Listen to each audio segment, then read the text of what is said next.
Happy Thursday, people. Happy Thursday. I One of the things I appreciate about what you call it, the time change, is when the time changes, you have all of this stuff here where the sun is coming in. The sun is still up at like 9 o'clock in the evening in the US. Look, I am not used to that. I'm a Caribbean woman. I can't it's hard to wrap my brain around sunlight and sunset at 7 o'clock at night. But I appreciate it because it's adds a little shine to my melanin glow. Appreciate it. Appreciate it.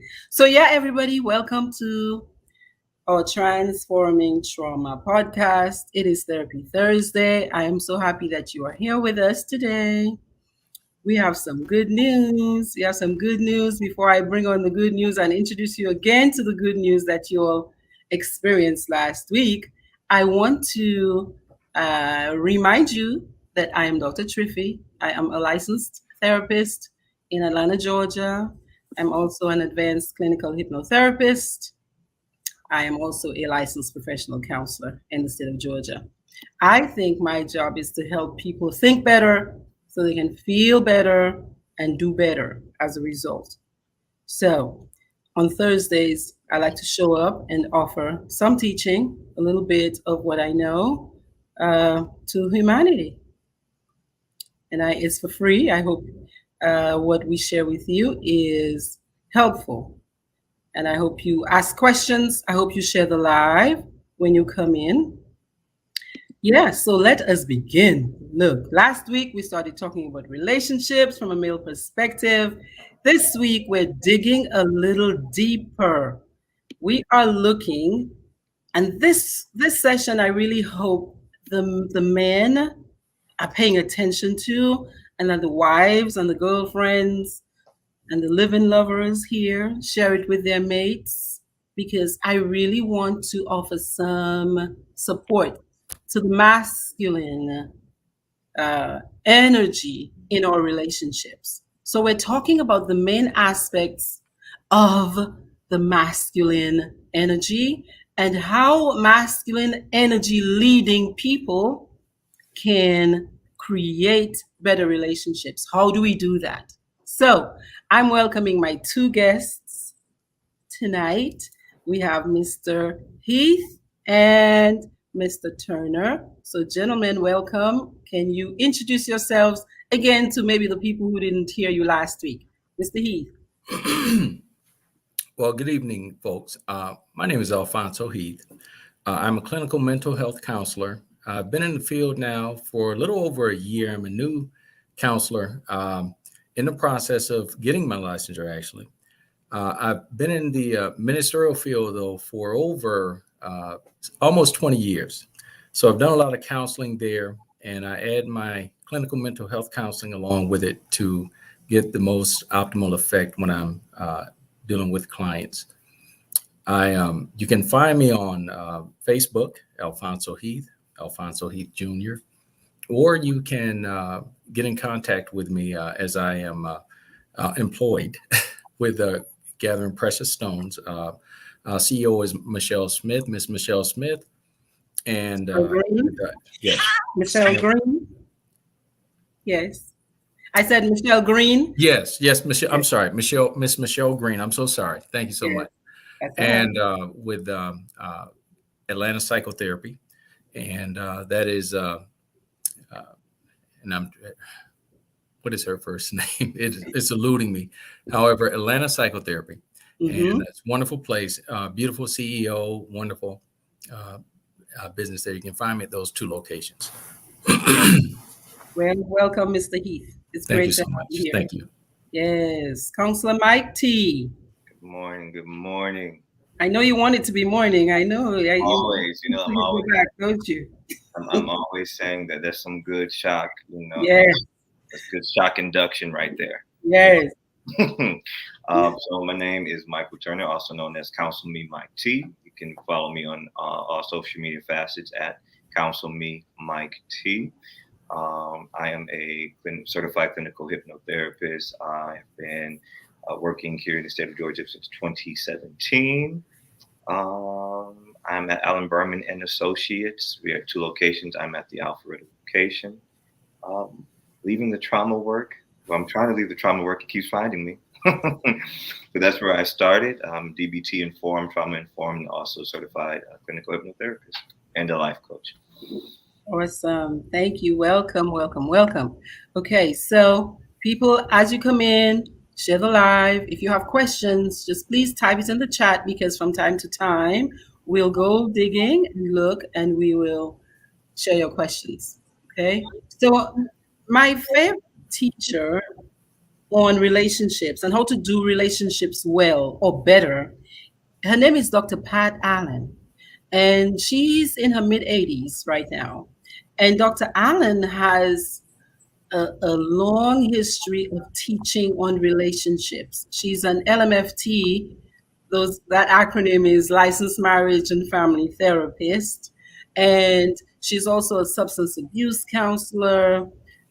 She is a relationship teacher extraordinaire. If you want to hear about Dr. Allen, all you got to do is Google Dr. Pat Allen, and you will connect to her podcast, her radio show, her YouTube videos.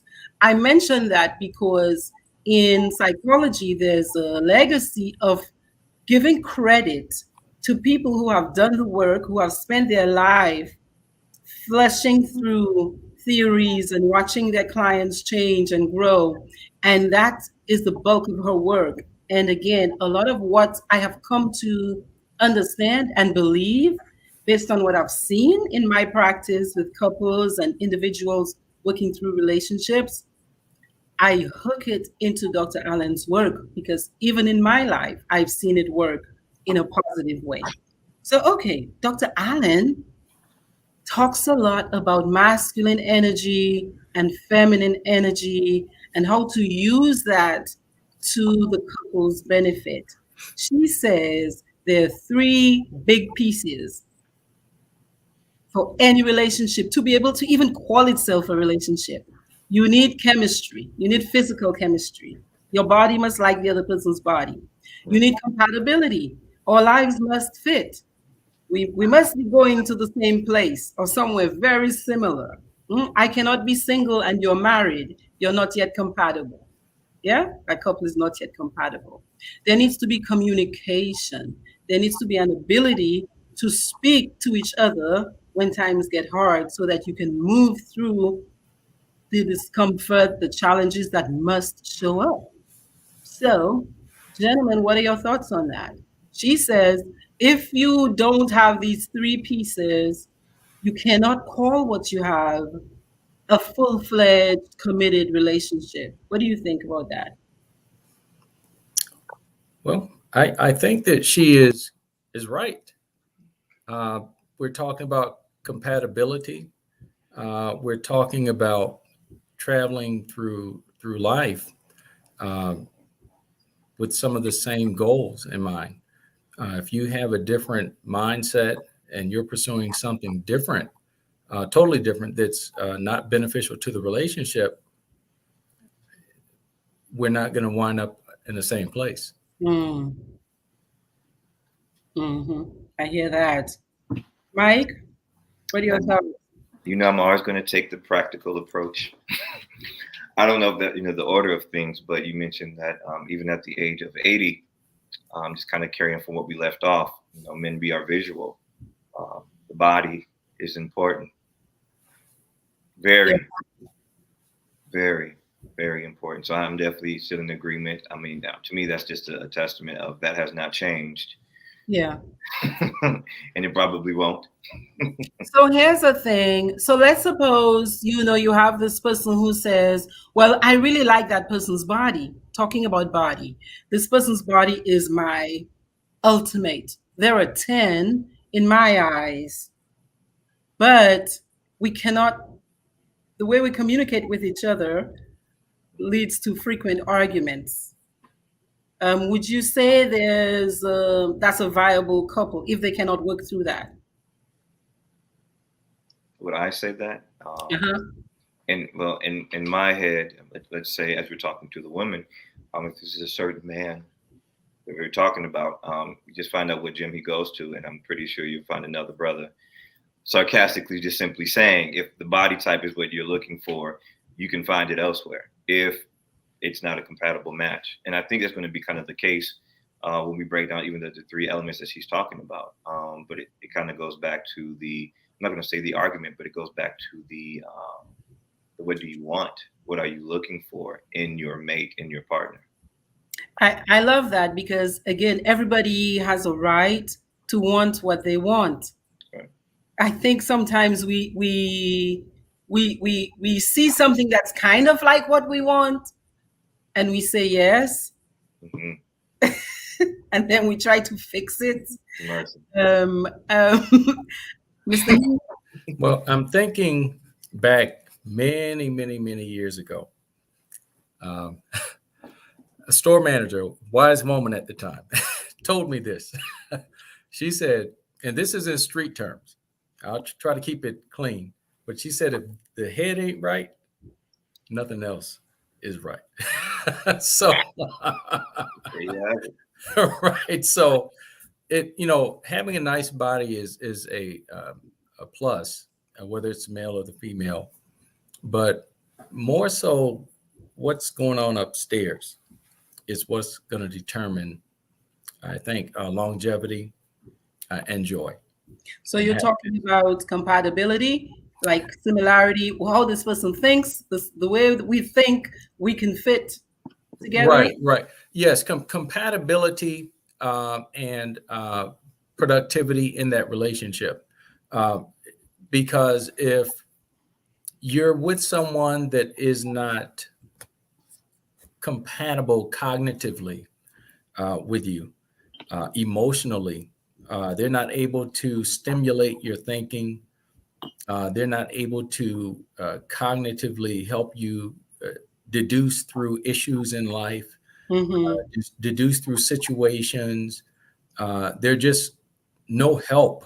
They're like a weight in a sense. It's almost like a child that you have to take care of. Child. A pretty child. And so, so you want to be able to relate to a person more than just physically. And in the beginning, when you're young, in your 20s and early 30s, maybe 30s, you might think that that's kind of cool to have this hot babe, or if you're a female, he's this masculine hunk. But after a while, you find out by and by that you need a little bit more than just a nice body for good compatibility And longevity, you're and saying. longevity. Yes. But Mike, so it sounds to me like Mr. Heath is suggesting that she doesn't have to be so all that pretty. She got to have a good head on her shoulders. I see you like, wait, I'll tell you something, but tell me your thoughts.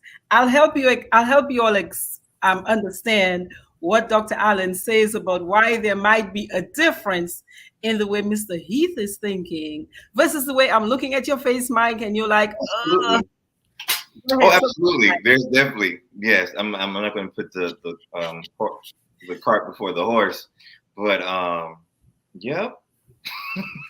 So, Mike, are you suggesting that, look, it's got the face, the body, it's got to be a 10 for me? Doc, I think you just said it first. When you started the sentence that you just said, you said, look, exclamation mark, boom. There it is. And you trust yourself. That's right there. Yes. So here's what Dr. Allen says. She says, really, it must start with the eyes for a masculine person. It starts with the eyes, yes? And it's going to feel painful for a masculine energy person if what they're looking at day to day is not their ideal. It's going to cause a lot of pain. But that tends to shift a little bit as a man gets older and wiser and his body starts being impacted by different hormones, say from about like 45 to 54, a man's body starts to change and he becomes a little bit more responsive to the estrogen that is there in the body anyway. And so it's easier for an older man Plus, he's been through some experiences, I'm sure, where he's learned pretty face and bad character. You know, I'm from the Caribbean. Right. Oof, you know, and Laurie says beauty fades. But you can still understand why for a younger male, a younger man, that body, that face has got to be proper, or else he's wasting his time. Agree. Now, I do agree that beauty fades, but it's also what got me. Now, once you have my attention physically, your character will keep me there. Beauty may Mm, fade, but what are you doing to keep me attracted to you? Attraction yeah, isn't just a physical component. yeah. Okay. Thank you guys. Thank And you guys. and All right. Go ahead, and Cynthia. Dr. Wallace, I just want to say I do agree with Mike.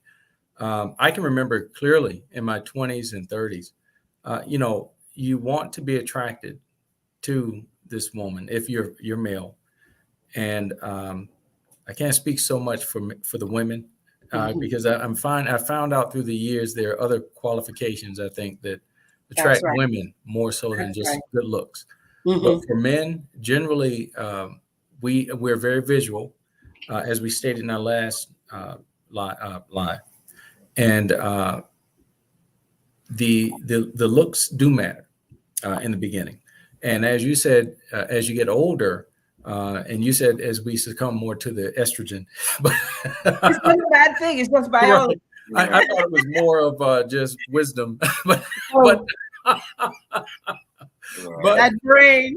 right, but it's true.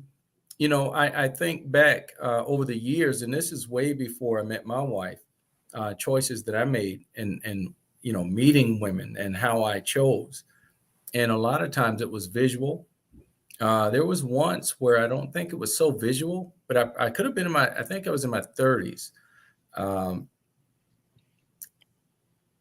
but I did find that as you get older and you begin to mature, you realize that even if you'd have married Janet Jackson, even Yeah. if you had married Holly Berry, there are still other beautiful women out there. So it's going to be up to you to become disciplined enough to say, hey, I'm going to stay faithful to, who it is I'm with and not succumb to your temptations to explore. Mm. Mm. Talking about exploring. So there are some of what people call divine masculine traits. Hmm? Sort of like the need to protect, like the need to provide for, like the need to preserve, to gather, to collect and to maintain and to build, to Mhm. do, to conquer. You know, we have problems, I'm going to fix it. To compete, to be better than, and to, you could say control, you could say look out for, protect. You're naming all the male characteristics. Okay. That's right. That's right. I want you all to give today's man, we're generalizing here, give today's man a score on these traits. Which Wow. one? All of them? Like, you can pull some apart. Okay. Okay. Give today's man a Well, score. I don't want us to get into the slap. We're coming to the slap Okay, now. we Yeah, are. to that. Okay. I must say We now, will mine talk was about the Sunday. slap heard around the world. All right. Uh, to protect, I'm. It's a tough question to answer, Dr. Wallace, because I see men of different caliber uh, and different capacities in society, and I'm asking myself how much are men being protectors today when I see so many single parent families and children who don't even know where their father is. So I don't want to put that on, all men, Hmm. but I would say that I believe that men could use some help in that area as Hmm. far as being protector. And we're talking about their mate or their spouse. Yes, I think that there's some room for improvement in Hmm. that area for What do you men. think, Mike? I'm going to go ahead and I'm going to give it a 10 out of 10. And I'm going to give it a 10 out of 10 for this reason. For that man, who he is protecting is her, that person. Are you worth his protection? If you are, you will get it. When he was younger, before he met you, you better not say nothing about my mama. Why? My mama's worth protecting. Now, he has some siblings. But I mean, we cool, bro, but like you ain't gonna be looking at my sister. Like we say those jokes, but like we really do mean my African American brother. You better not be looking at my sister. Why? The relationship. She is worth protecting. Now, as things do happen and beauty fades, I've also learned, so does character. So do morals and values. Are you still talking to your husband the exact same way? Have things changed in your communication and all these other things that may change? And even you mentioned from the spouse view, but even as a single parent view, a lot of times, as we talk about single mothers or single fathers, the mindset is people kind of look at that as if they're married, even though they're still single individuals. So if his protection has shifted to his child because you are not his wife, he has not put that in the wrong place. That's where it should be. You're not married. You're not living together. You have a child and he's protecting the baby. That's where his attention should be. Like, well, I'm going to be the man. I'm going to be the man. Okay, that sounds amazing. That sounds great. But to a person who's giving the attention and protection and the love and support to his child, and not necessarily the woman who created it, if they're not together, he still gets a 10 out of 10. That baby needs him. So, Mr. Heath, it sounds to me like Mike is saying there are some people who are worthy of protection and some are not. But again, that depends on the person's perspective, like the masculine person's perspective. What do you think about that? Well, that's an interesting perspective that I think Mike presents there. And it's an interesting perspective. My answer pretty much came from, I was looking from a social standpoint. In today's society, we have so many women libist type rules and laws that are in effect, and men that are taking the more feminine route, women that are taking the more masculine route. And so it is kind of confusing, I think, to some men as to what role or capacity are you supposed to function at in many cases. So that's why I was saying I wasn't quite sure how to answer that question. And but I agree that, some people, depending on the situation, the man can be the protector. And in other situations, maybe he isn't compelled so much to be that much of a protector. But I'm also talking about role models for men as what a protector looks like. And what does that mean as a man? Is that a responsibility? For example, with me, in my household, every night before everyone goes to bed, I'm checking the doors to make sure they're locked. If I hear noise, I'm looking out the window. If I hear something, I'm going downstairs to check it out. I don't send my wife to do it.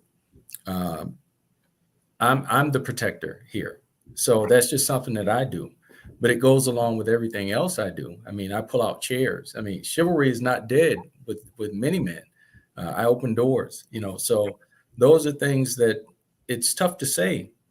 I see some men doing it. I don't see a lot of men doing it. If you're a woman and you drop something and there are men standing by, do they try to pick it up? Do they let you pick it up?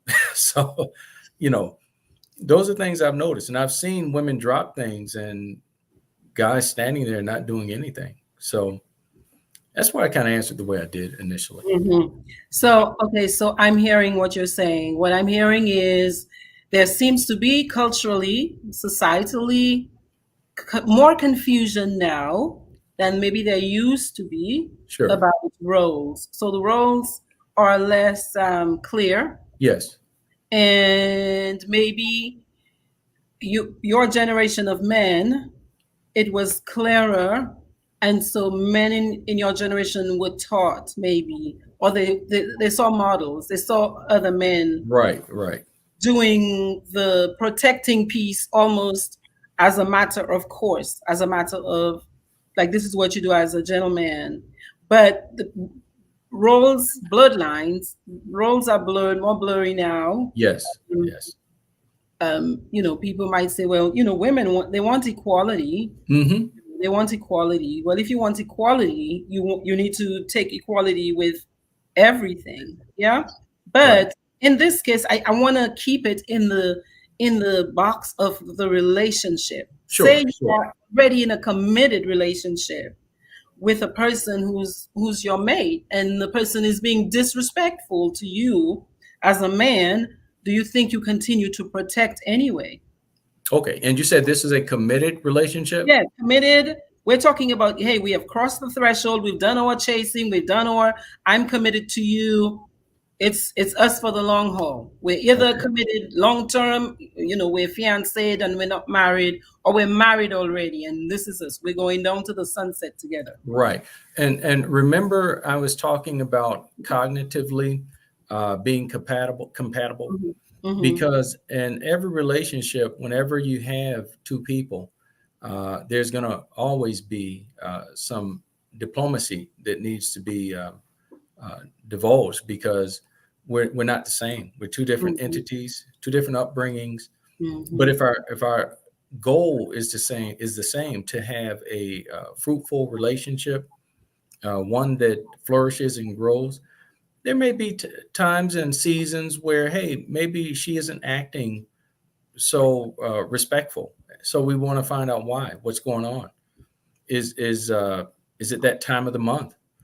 Have I been, not I, but that person been doing something that is irritating to her? So communication and is something I think that's going to be key in a situation like that. But to throw it all away, that would be, to me, it's a waste of a relationship, because we're always going to have some sort of disagreement. Doesn't matter how wonderful the person is, they're going to have some bad days and some good days.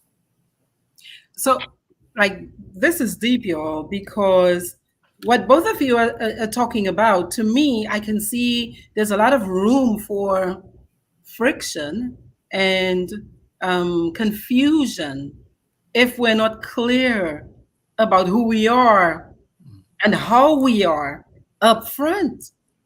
Like, up front, like, um how does a person know, well, the way I'm speaking is disrespectful? You feel it in it as if I'm being disrespectful to you, you Sure. know because if it could potentially lead to you deciding you're not going to protect me anymore, these are things we need to talk about up front. Do you all think men in general are ready for committed relationships? Do you think they take all of these things into consideration enough? Do you think these things are discussed enough or explored enough before we say, oh, yeah, let's get married? I can answer that, unless you want to say something, Mike. I don't want to hog the floor. So, Oh, okay, I got you. okay. I'm not even gonna Uh, lie to you. When you were asking that question, Doc, I changed my view because I wanted to see the chat. Yeah. When you were asking, are men ready? I was like, let me go ahead and see what the ladies are saying. Hmm. To me, if a man is, before he's even proposing, before we're even proposing to you, the thought process of elimination has already occurred. And what do I mean by elimination? Let's just up and assume that you all were casually dating. You have your friends, he has his. Process of elimination, her. So now he's been committed to you. This is still part of the process. Okay. Let's say you're both in college, one of you's in college, one of you not, however you want to look at that situation. To him, perhaps fatherhood may not be something that is on the front of his mind, but being a provider is. I've met many of my friends, especially through college, have told me like, my girlfriend, she's putting this pressure on me, saying if I don't pop the question, we're gonna break up and all this other stuff. And I'm like, well, how foolish! Clearly, you're doing this because after you graduate, you're gonna need somewhere to live. You don't want to be broken on love and then you're homeless. Your mindset is now, okay, let me have an income, let me get a house, let me make sure we have somewhere to be okay as a man. Those things should be in place whether or not she's independent, whether or not she's working. If you, as a man, is saying, okay, to this young lady, I'm ready to become one, then what have you done for her? That's kind of like the angle that I take, especially for my marriage counseling and things of that nature, for the gentleman who's getting ready. Besides, okay, I don't want to be a hoe anymore. Okay, whatever, superficial. What are you going to do to sustain your marriage? What are you bringing to the table at the beginning? Not just, okay, let's start working on these things as they pop up. What did you plan for? Marriage is also like it's a bank. What deposits have you put in so that when it's time for savings or these rainy days in your marriage, you can be like, we already did this. I already have this set in my head. I can do this. I can do this. I can do this. I can be a provider. So for me, in this day and age, especially with millennials and I'm a little bit older than them, but I see that a lot more happening where the man is trying to either be done with the elimination process, which I think is still beneficial because you don't want to hurt anybody emotionally. And then at the same time, also have that career so he can provide for his family, which also leads to the third part is if she's bringing in more money, it's just a bonus to what's ever been established. In my head, just, Yes, yes. I want to put a pin in something you're talking about, which is called you call it the elimination process.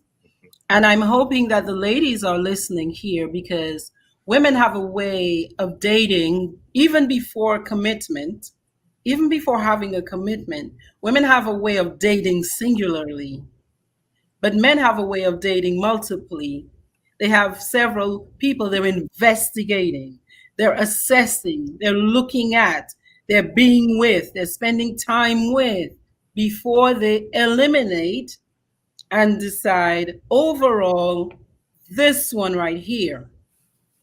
My posture on that is look, I'm with Dr. Allen on it. You need to have, before somebody says, will you be my one and only? Do you want to be exclusive with me? I want you to be my person.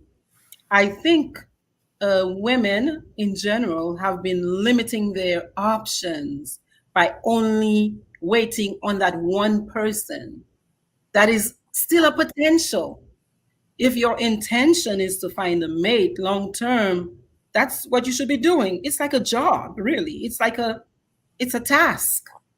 It's a task where you ask all of these questions like, hey, what upsets you? How are you with my tone? Where you talk, where you really talk about what feels good for the other person, what does not. We might have different plans about certain big issues that if we don't handle it up front, or if we're not of the same mind up front, it'll completely obliterate the relationship. So I want to suggest to you ladies to reconsider the way you're choosing, because Mr. Mike here is saying guys use an elimination process. Well, can I comment on that, Dr. Wallace? Yes, Mr. Heath. Okay. I'm going to comment on what you just said about this elimination process and what Mike was referring to as well. But I think in the beginning you were asking as well, do men take enough time to deduce or discern the relationship before actually entering into it? Mm-hmm. And I think that men and women don't really, in many cases, they're more fascinated by the idea, I think, of the relationship versus what's really happening. Because the idea it's mesmerizing. The two of us ride off into the sunset together. Mm-hmm. We've got all the money we need. We have no worries, no concern. That's a nice picture we paint in our minds. But the reality of it is, you're only making 14, 15 bucks an hour, and that's not going to buy that 5,000 square foot home that you said you were going to get her, Yeah. and so, and that may not be everybody's case financially. Everybody's at a different place, but the idea of relationship, I think, is what most people grab onto first. And with the men, they may be looking a little more physically and right now-ish and not looking far enough into the future. They might not be considering, if she has a child, she may gain a little weight, during child bearing months. Some women break out really bad and they're not as attractive looking as they were when you got with them. So, and then some of them have the baby fat left after. So there are so many things to consider if you're just a visual kind of guy going into this relationship thinking, hey, she's going to be this perfect 10 for the next 40, 50 years. That's not very realistic. And in the talking about, so no, I don't think we always consider in depth enough prior to getting married. So that's why I think marriage counseling is very important, because you need to have in mind. My wife and I, we just went to a marriage seminar actually this past Saturday, and it was like from 8:30 a.m. until maybe 3:30, and it was given by Gary Chapman. He's a renowned speaker, pastor, marriage counselor. And he just touched on so many things. And what was so unique and wonderful about it is that it doesn't matter what your nationality is, whether you're white, black, Chinese, relationships are relationships. That's Now, right. cultures may be different, but, respect is the same all the way around. Love is pretty much the same everywhere you look. Attraction is very similar. So we learned a lot. But I think if you're going through the process of elimination, the intent of trying out different partners, what are you doing? Are you guys going out to the movies, or are you guys going to Hotel 8 getting busy? So what kind of mate are you looking for? Because I've heard of women that will date one guy and date another guy, but they'll have sex with one guy, but the guy they really want, they won't have sex with him because they want to portray that they're, this virgin type individual. So you're suggesting that the information then that you're gathering is incomplete? Absolutely. And I mean, and even with the men, this is why personally with me, it's very tough to date in this time and in this age, because the examples of what being a man is all about. The more women you sleep with as a man, and this is because I've talked with thousands of guys over the years, and I have personal experience, but sleeping with multiple women, that doesn't make you more of a man. That doesn't do anything except make you more of a promiscuous individual. It causes you to compare more so than you really need to compare, actually. So it's a negative in a way.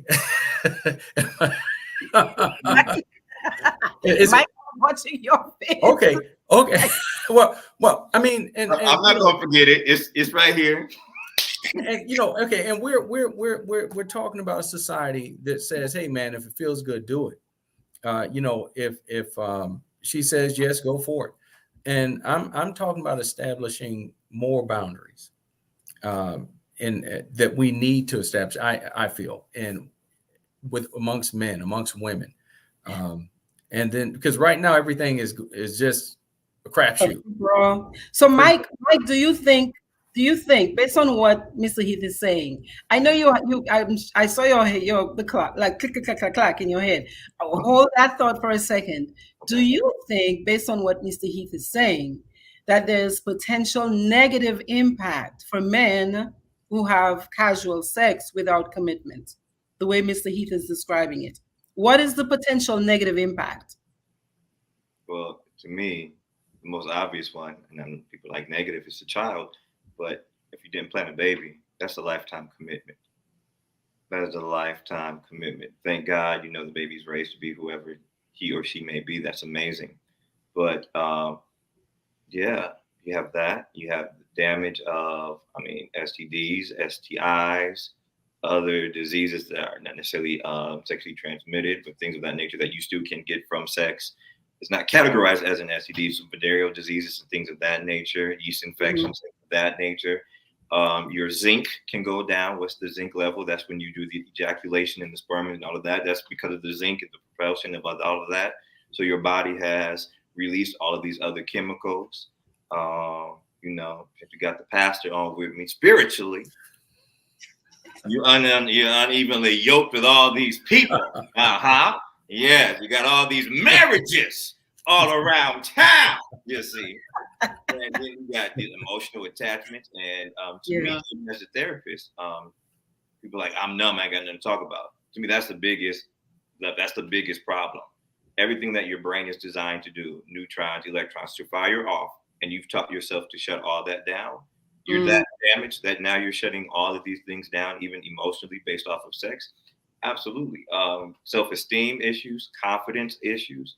But on the other side of just the sex and the pleasure of it, I'm finding that a lot of males also tie their confidence into getting sex, into having the sex with whomever they're having sex with. So some men, if they're not having sex and they're trying to slow things down, they seem to notice that their confidence is going down because they put so much stock into the chase, into their looks, into whatever it is to get the sex. And again, not even the female. I'm saying the sex. Right. That's what he's going for, the sex, but he's getting it through you, that vessel, your body. It's a lot. Yeah. There's definitely some casualties that will definitely happen. I like that you explained it like that, because I think that's not something we often talk about, like the emotional fallout, the energetic fallout, the financial fallout. I mean, how many men have been tied to a woman who they had no emotional connection with, but they slept with her and she got biologically bonded to him and wouldn't let him go. All of them? No, but yeah, it became to them now a nuisance. She's just all upon me. Well, of course she's all upon you because her brain is now all upon you because she's now emotionally and physically bonded.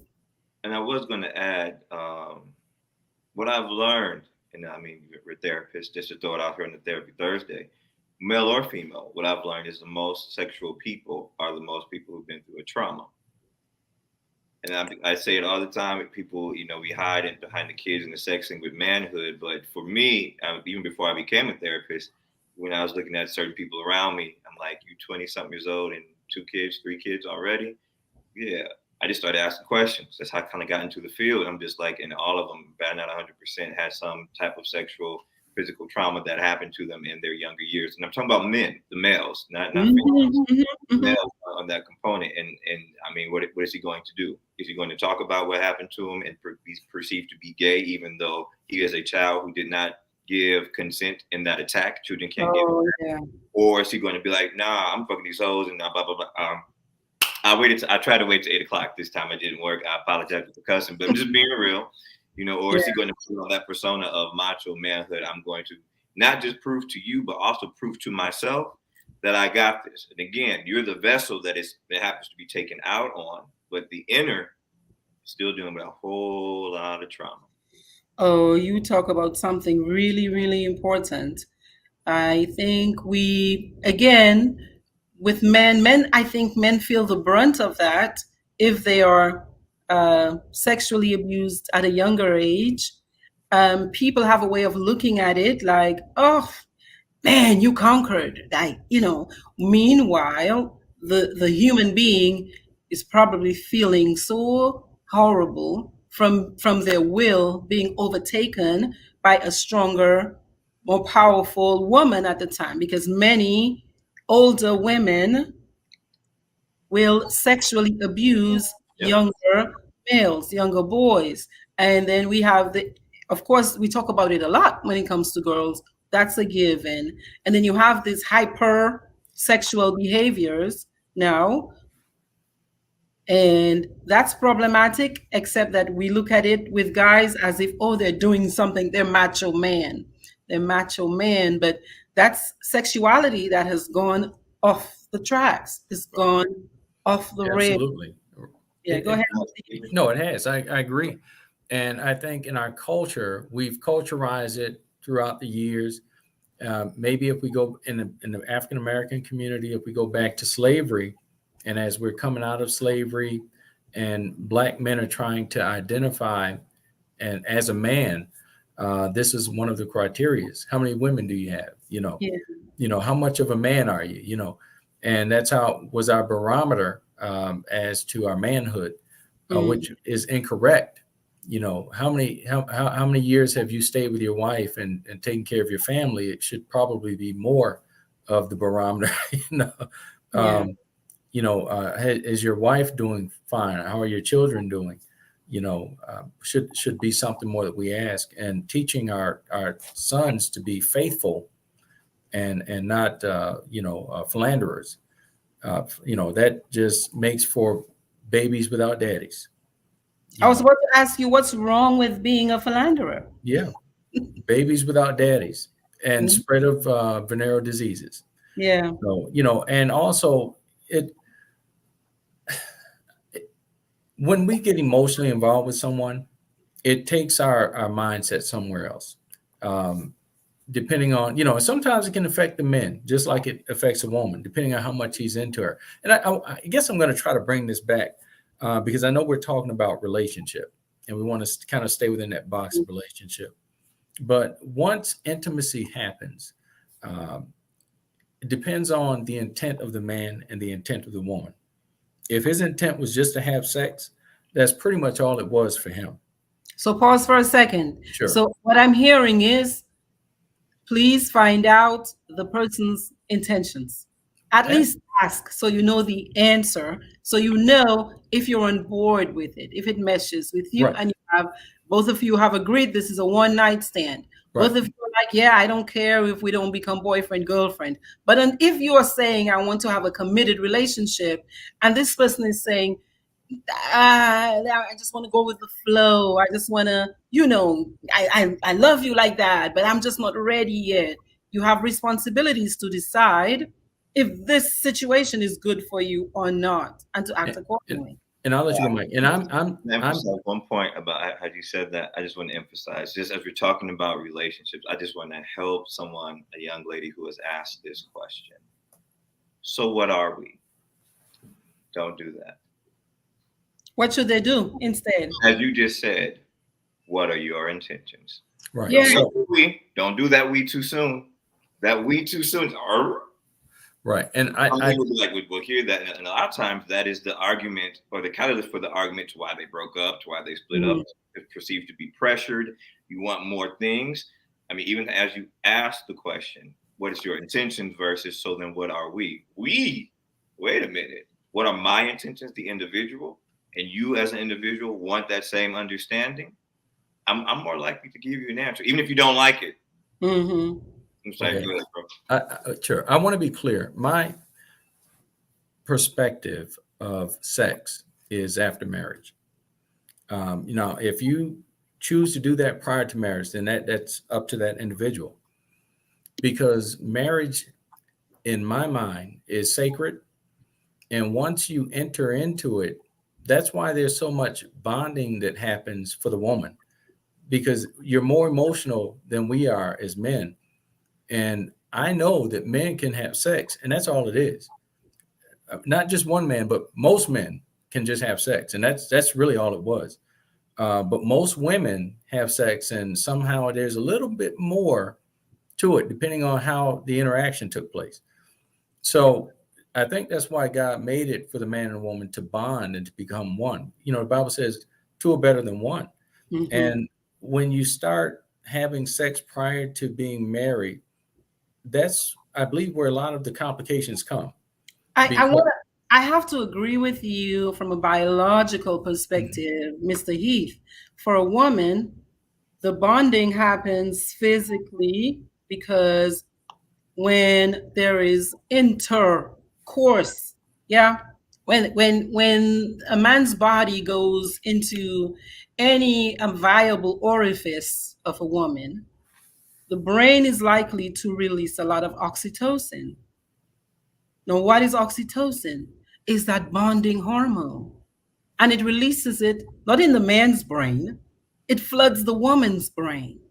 So that's why it is so difficult for a woman after having had sex, not just sleeping with, because you can sleep next to a person and not have intercourse.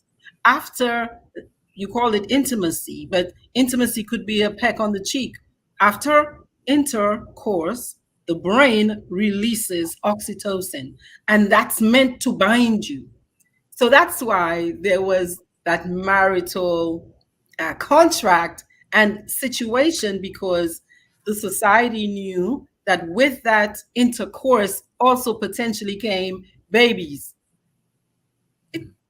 That's the best scenario to raise babies in. So, look, I think my thought is, I hear you, Mr. Heath, that after marriage, for many people, after marriage, sex is, you have the green light.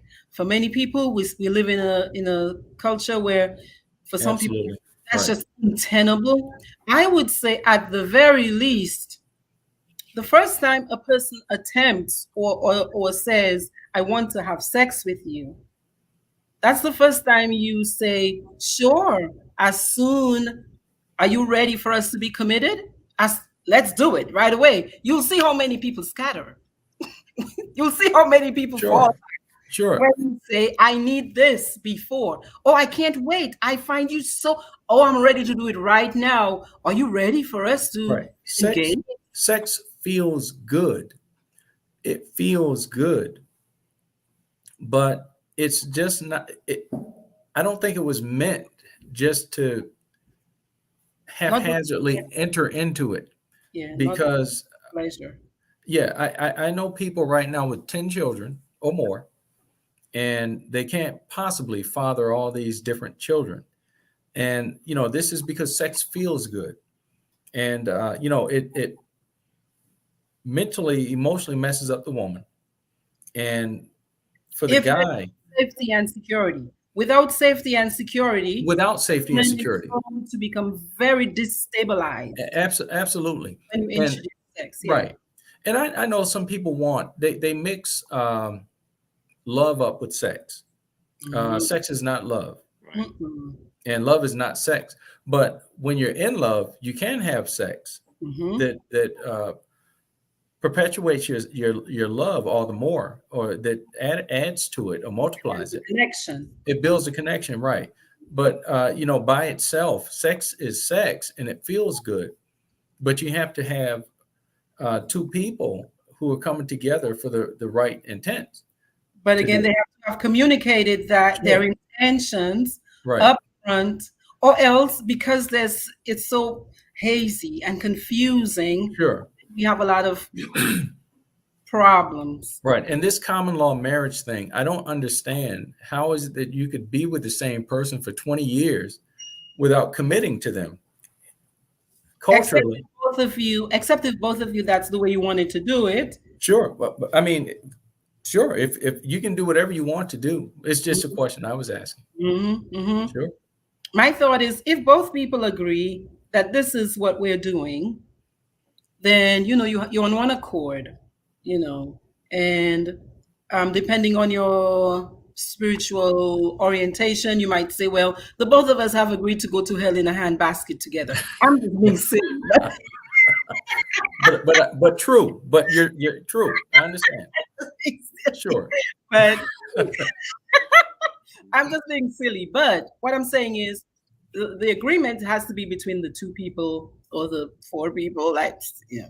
But if we're on one accord, we know what we're doing and we're together on it, we're compatible, or values match up.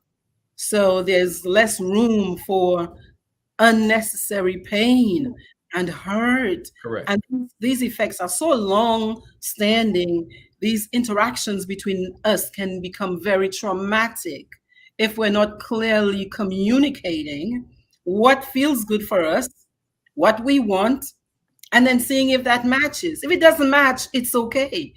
There's somebody else in the marketplace that you will have a better fit with. I think sometimes the need for, or the perceived need for, that feeling or that fantasy we have in our head about what love is supposed to be, what romance is about. I need somebody. I got it. We might say yes when we know that that match is not in. It's not our match. That's It's right. not match. We compromise. Mm, mm, mm. Okay, so this is the question of the night. Have men forgotten how to lead? If it is a divine masculine trait to protect and provide and to, keep safe one's family, one's children, the, the vulnerable in the community, have men abandoned that role?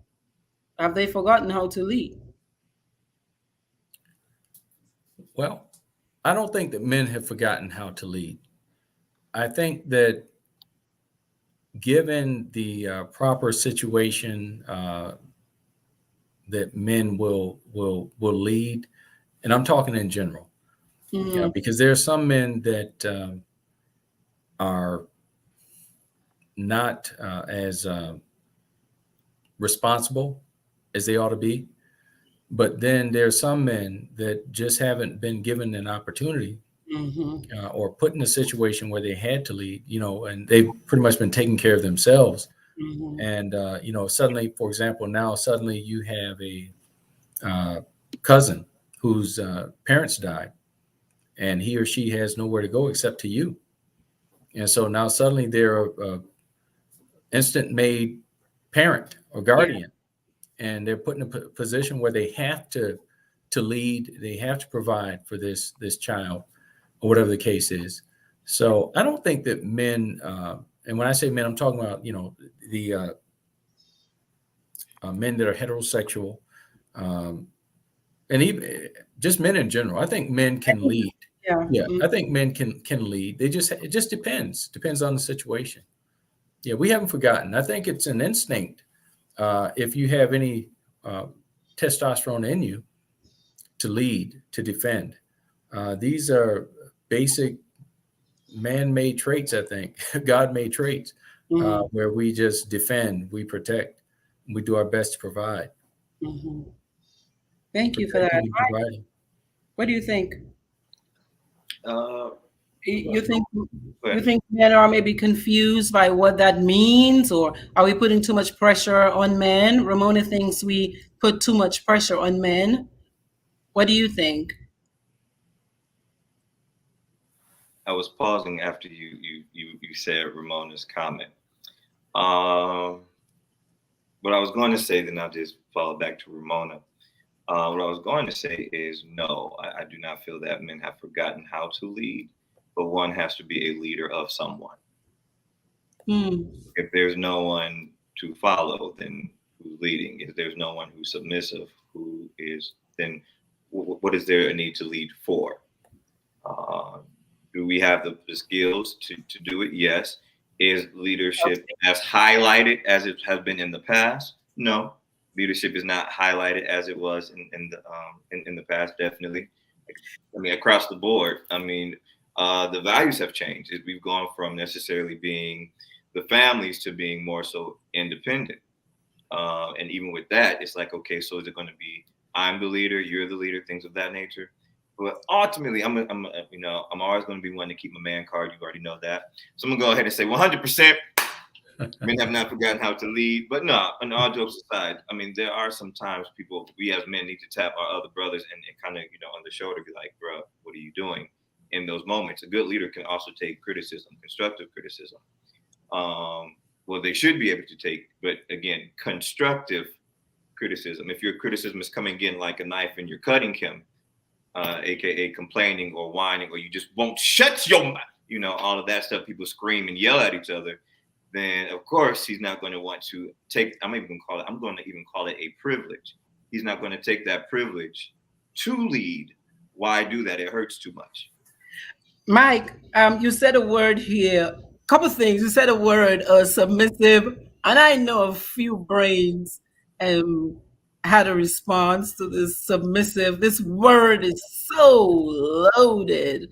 Well, Um, it wasn't loaded at all. So for us, it is. whoever took it, I mean, if there's a leader, there's a president, there's a vice president, there's a CEO, there's a COO. So I'm not Uh-huh. necessarily talking about, he's a CEO and you're just an entry level person. No, Hmm. not at all. Even if it's, hey, I don't know what to do with this, babe. However, your household works. If he's coming to you for the advice or things of that nature, clearly there's no submissive in that. He's seeing you as an equal. So I definitely did not mean the negative connotation of that. I meant that, Just this in wanted the you correct academic term to which the word was created is how I was using it. I just needed you to say a little more. I got you. I got you. I hear you. I do agree that this submission really is a two-way street, Exactly. because we are to submit ourselves to another too, right? But I get it that every system needs somebody who's in charge. Sure. And again, I think couples can decide who that's going to be, because we talk about this. Not every man loves this or feels comfortable in this perceived role as leader. Sometimes there are female human beings in that couple that do a more effective job at that. In my position is, if we can agree that this is what we're doing so that this is not causing conflict, because remembering that we are both masculine and feminine. The woman's masculine might be more efficient than that male human being's masculine. And you know, we can we can see what works for the couple. Uh, I uh, think there are some couples where that shift, that difference works. right. So I'd just like to comment on that as well. Now, if she's marrying, I'm saying marriage, but if she's getting with an effeminate man, he's not as masculine as, say, uh, I don't know, the average man would be, then I can see some dynamics that's going to kind of be not the norm. Hmm. Now, I see Lori asks, what happens when the woman does not understand that regarding the uh, Leadership. leadership role in the relationship and assumes that role in the relationship. But the thing is, I think for most relationships where a man and woman is involved, um, it's kind of an unspoken. Because my question is that if you're in a house at nighttime and some men come to the house to cause some trouble, do you send the woman down to handle that trouble, or do Hmm. you send them? Does the man go down? And my thing, if the woman is the one to go down, then I really don't know what kind of man that is that she married. Because in Well, my I would say that that man is a I'm man who is more comfortable in his leading with his feminine energy. Yeah, so that wouldn't be the norm, I don't think, though. Just from men that I've encountered over Hmm. the last 40 years, I don't know very many men that have taken the stance. Well, I'm going to send my wife down to handle that, or unless it's like a bill collector on the phone, or if she's better at handling finances or something of that nature. But generally, men, and I'm just talking in general, that men usually want to lead in relationships, and they don't want a woman trying to dominate them. Um, this new generation, the 20s, 30s, I can't really speak for them so much. I recall having a conversation with one of my daughters many years ago, and she was saying, "Well, Dad, I think that if you're uh, bisexual, that's okay." And I never taught her that, but Hmm. this is what was being taught in school. So a new idea of sexuality had been introduced into her mind about relationship. But just as I have encountered men throughout the years in my conversations with them, men usually like to be the leader in the relationship. Not saying to be domineering or anything of that nature. But other men shun other men whose wives lead them in relationships. Yeah, there are many terms in the vernacular for that, like Hmm. effect or he's whipped or Hmm. but I hear what you're saying. I hear Hmm. what you're saying. Nice. If we are grounding the discussion in the idea and the understanding that naturally occurring tendencies in a masculine leading human being in a body full of testosterone is biologically more predisposed to taking charge, to assuming the leadership role, to leading. And when the question, well, what happens when that is not that way? My thinking on it is, if it is not communicated, if the two of us didn't come to an agreement where, okay, you wifey, you are the head, you take charge, then you set yourselves up for a lot of conflict because you're fighting again against a natural predisposition. Now, it has, I want to say, many of us women, like we're strong, we've Oh, sure. leaned in, Absolutely.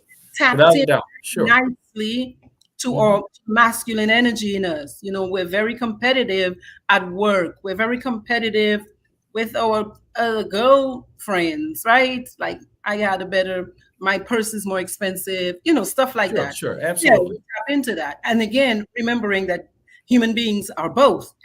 In a relationship, though, the people I have worked with seem to find it easier to maneuver if the biologically masculine person learns and understands really how to do that role better, more efficiently. How to do that role more efficiently.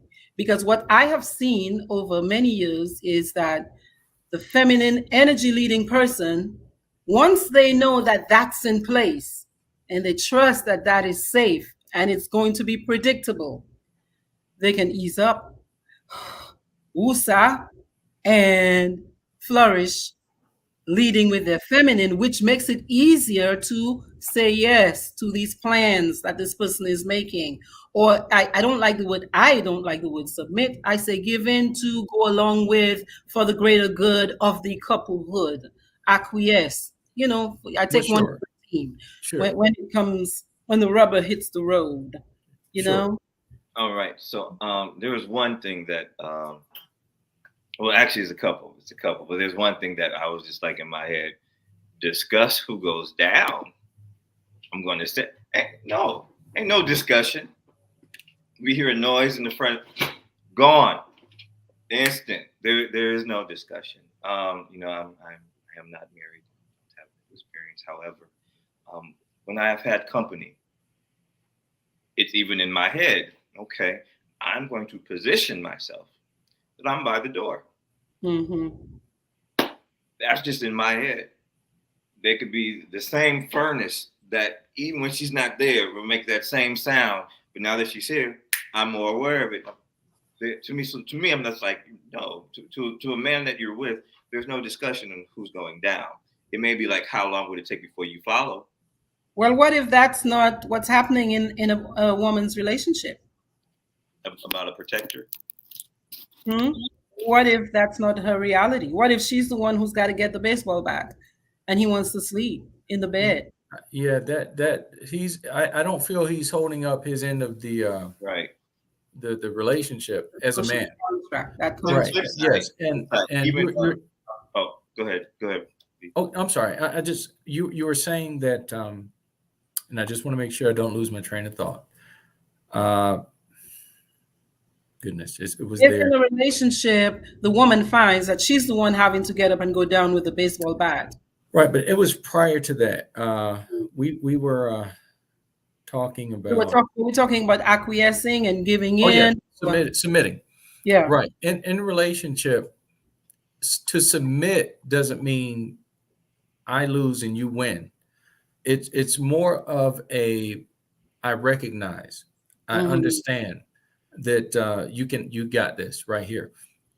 But when a man is trying to be a leader or being a leader in a relationship, it doesn't mean he makes every decision. Right. It just means that when the rubber hits the road, she knows that if a serious tough decision needs to be made, he has no problem making it. If it comes to protecting the family or the unit, whatever the case is, he's going to step up to the plate.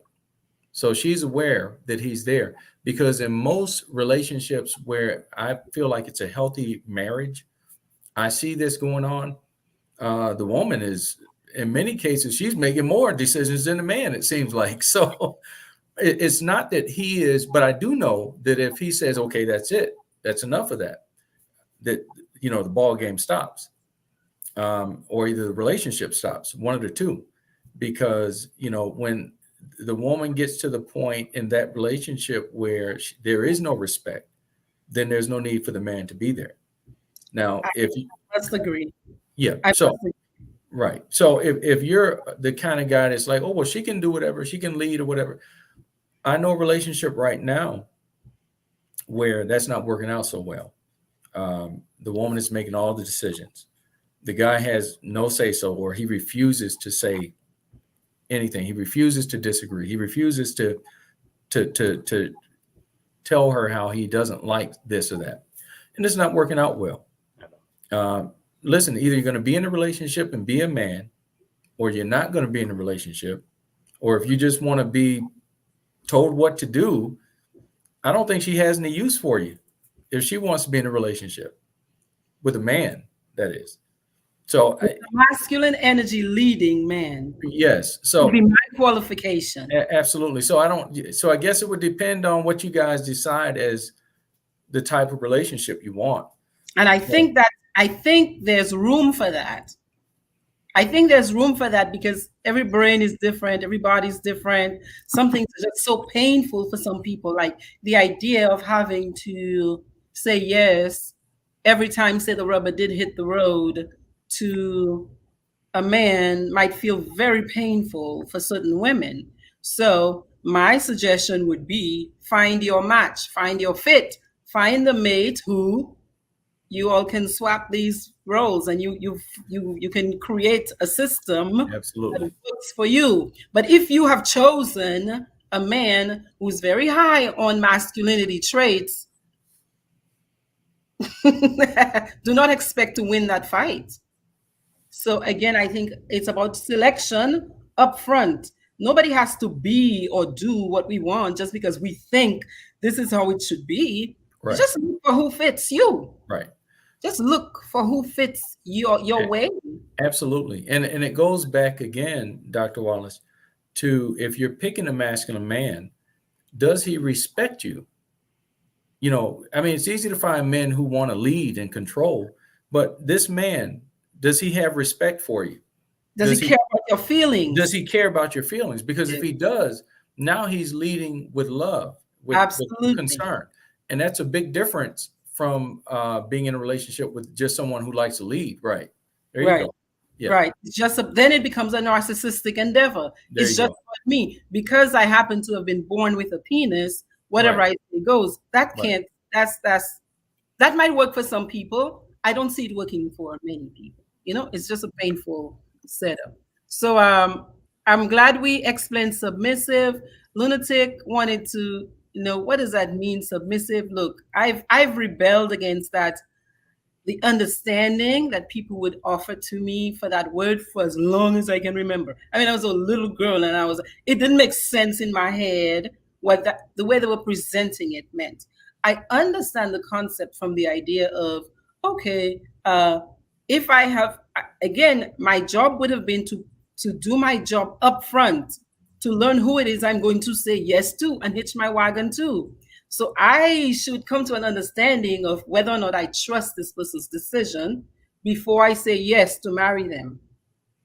Sure. Because once we get into the marriage, then more often than not, I'll feel comfortable saying yes and acquiescing, giving into their final say. Right. And the Bible talks about married couples, submit ye one to another. Yes. And so in that submitting, it's not saying, okay, I'm going to be the leader and you're going to be the leader, but it's talking more so of being in harmony with one another, Well. and respecting one another. Mhm. But God has a divine order that he actually established. And that was, he said that Christ is the head of man, man is the head of the woman, and God is the head of Christ. So it's a never ending cycle, but it's an orderly cycle for a reason. And when we try to get out of that cycle, you might make it in your own way, but it's probably going to be with some bumps and hiccups. But as we try, it's already tough enough doing it the godly way. So you want to make sure that you do things in order, is the way I say it and the way I feel about it. So an orderly to me is always God's way, God of Abraham, Isaac, and Jacob. So you Come do it on. that way, you'll be fine. So you'll hear the pastor's perspective. Of course, there are many other ways to do it. Many other people have successful relationships in different system, With their own yeah, understanding. of their own understanding. But this Mhm. is what Mr. Heath is offering you tonight. And Mike? I wanted to emphasize, so I think we're looking at one perspective. Masculinity is not the same thing as aggression. You might have a nice, calm, even it's very rare that I'm not going to yell and argue with you. That's just not going to happen. But that Mhm. does not mean I'm going to let somebody disrespect you, or you're not safe around me, or things of that nature. So I just also want to just kind of just relay that as well. Masculinity is not just the aggression and just yelling and talking back. It could be the calm, docile young man who's talking to you, and then all of a sudden just gets assertive in that one moment, and you're just like, oh, doesn't always have to be a physical thing. Doesn't always have to be an over talking or overpower, overbearing thing when we talk about masculinity. I Flip hear. side. Okay, I'm Mhm. sorry. Go ahead. Go ahead. No, no, no. I hear you on that. I agree with you that masculinity is distorted if it's coming off as aggressive. If it's not taken care of, if I'm being aggressive towards my mate, verbally, physically, any other way, I'm no longer being a masculine energy leading man. I'm actually leading from my feminine energy. I'm being a biatch of a man if I'm going to put my hands on a woman. I've become a little girl. I've lost control because a masculine energy is about control Yes. and protection. So in my view, if I have lost the ability to protect and control myself to the point where I physically hit, I cheat on my woman, I am in my feelings as a man, and that for me is beta male moves. That's leading. That's working out of your feminine energy. That's not masculine energy. Masculine energy is stoic. It does the right thing. Yeah? It protects. It provides. So it's not going to hurt its woman or its child. It's not going to be abusive. Like that is distorted masculinity, in my opinion. Sure. Um, Dr. Wallace, there's a Ramona Samuel that's been commenting on so many different things. Deacon Samuel's got a lot to say. Okay, Yes. And answer. She's ready. She's can I ready. hit a couple of them real quick? Yes, sir. Okay, she said, I dislike the term effeminate, sounds negative. Well, that's what we call men that act like women or that act feminine, effeminate like. They're referred to as being effeminate because they demonstrate more female characteristics than the average man would. You don't need to send her. Okay, she was talking about you don't need to send her. She could just decide to do it. And I think that's when we were talking about if someone's at the door, some men are at the door, and they Mhm. mean to do harm. Who goes down, the man or the woman? Well, that's neither here nor there. She could just decide to do it. She could not. So I just think it's the man's responsibility to protect. If you're being a man, in the general sense that we're talking about, it's your responsibility to protect that woman. If you leave it to her, I just don't know what kind of man that is, to me, honestly. Bisexuality is not a new thing. No, it isn't. It's been around since heck, since the beginning of time almost. Um, let's see what else she say. What happens when a man says he's tired of taking the lead? Well, that depends on the woman. Is that the agreement they had when they started this relationship? And now he's tired. I've heard of relationships where the man said he's tired of having sex with a woman because it's too much work. So now he's with a man. So I guess the relationship just deteriorates. So are you saying that what happens is they have many options, I would say. They can renegotiate. If he's tired and he's been doing it, well, okay, let's make a different plan together. You If can do we that. continue together, or we might no longer be compatible if this is a thing she needs. Absolutely. That's right. Okay. And then she said here, thing is, we have a warped sense of masculinity, which equates to being tough, hard, unfeeling, etc. We need to let men be humans first, compassionate, generous, kind, caring, loving, warm, etc. I agree.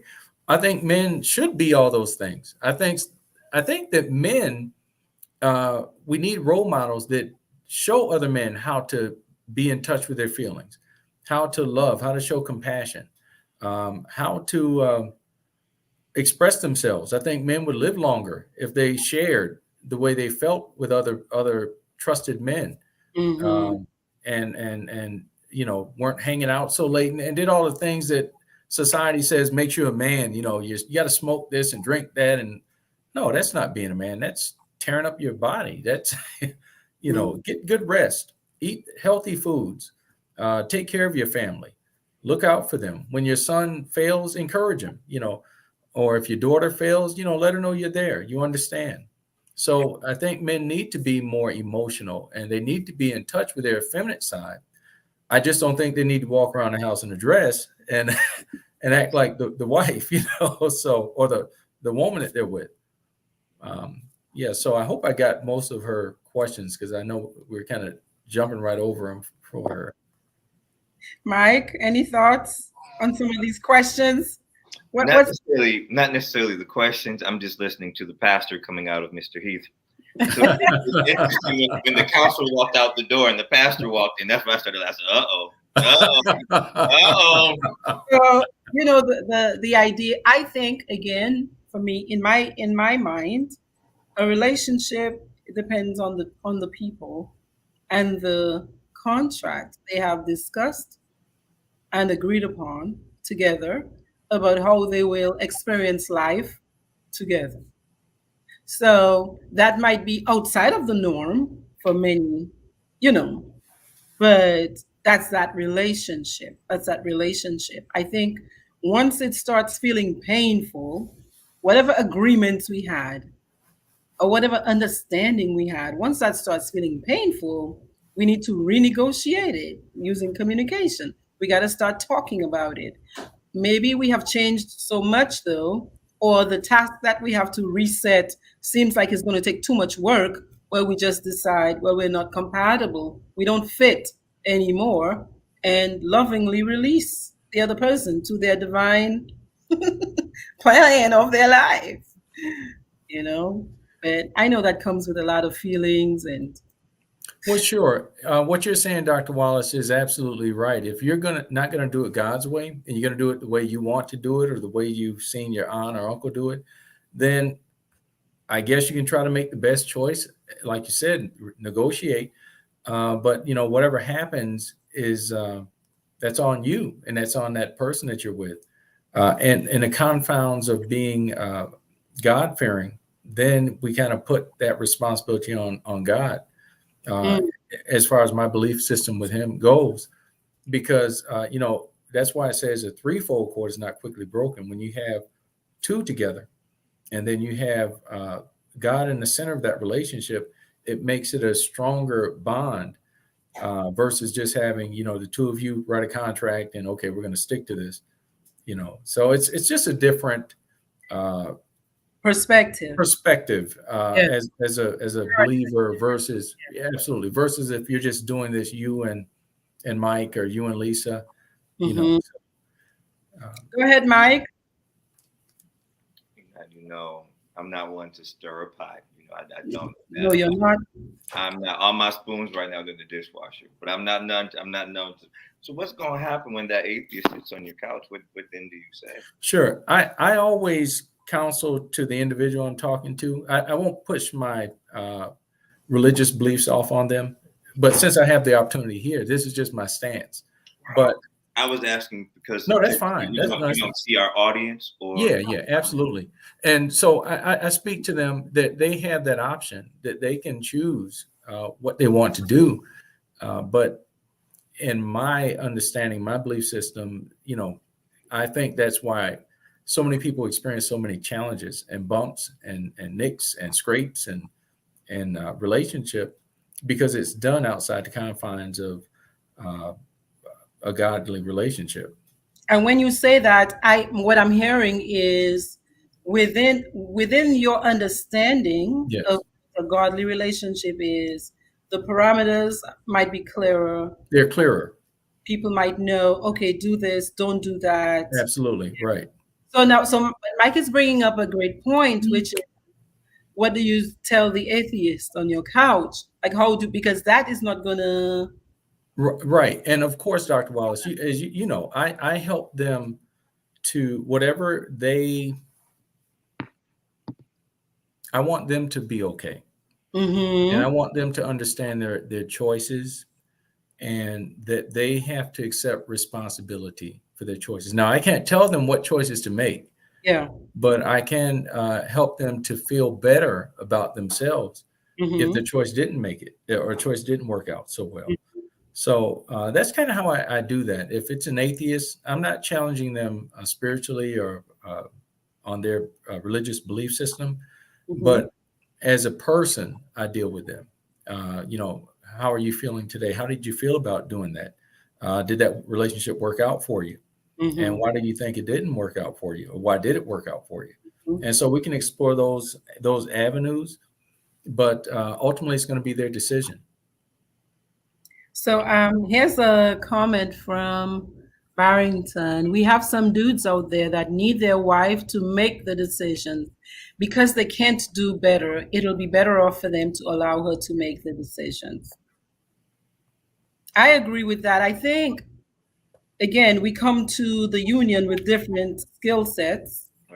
And sometimes all of those skill sets don't show themselves in the amount of time you've had to be with the person. Say you've only dated for 6 months or a year. I mean, how much can you really know about a person in 12 months? Really not much. Most of the stuff you're not going to find out until you start living with them. Anyway, so a lot of those things you might have hints, or a person might say, yeah, I'm the best at it. I'm so good at it. This is what I believe. And then you get into the commitment and you realize, my understanding of what they meant by that is so different than the reality. So my posture is, okay, well, let's renegotiate. And we use our tongues to renegotiate. We talk. If there's an understanding of, yeah, we have this relationship together, and we already know we're going to have to make adjustments because we're both human beings, hopefully we can renegotiate and create, chart a new course. Chart a course, though, that is a win-win for both people. That's for those people who don't have you didn't grow up in a Christian or like a really orthodox sort of setting where it's very rule-based and everybody knows this is what you do. This Sure. What you don't do. Yeah. I'll make a comment to Ramona real quick. Yes, sir. Oh, okay. So Christians will always be okay in marriage? Hell no. Bring me the atheists. These Christians be the most difficult. The most difficult. Thus said the word, using the Bible, all types of wrong, incorrect, misconstruing, misquoting, straight lying on my Jesus. I know what the Lord says. It's in red. He ain't say that. You're lying. You're putting the lie on your wife. You're putting the lie on your children. Your pastor may just be one of these self-ordained pastors, so you don't even know if he's Bible trained. Give me the thug and the heathen. Give me them two. We're gonna be good. I'll be like, and I hate to say it, but I agree, Dave. I'm sorry, Mike. I agree, because we have so many people that say Christian and they use the term Christian, but they're no more Christian than a duck is a dog. They go to church, sure, but do they follow godly uh, precepts and concepts? No. They curse just as much as you do, or as someone else, or a sailor, so to speak, or they drink just as much as the guy at the club. So they don't necessarily follow the Bible and what it says a Christian ought to look like and ought to sound like and ought to conduct him or herself like. So there's that thing there. And then like Mike was saying, there are pastors, we don't even know where they came from, some of them. They're just there all of a sudden.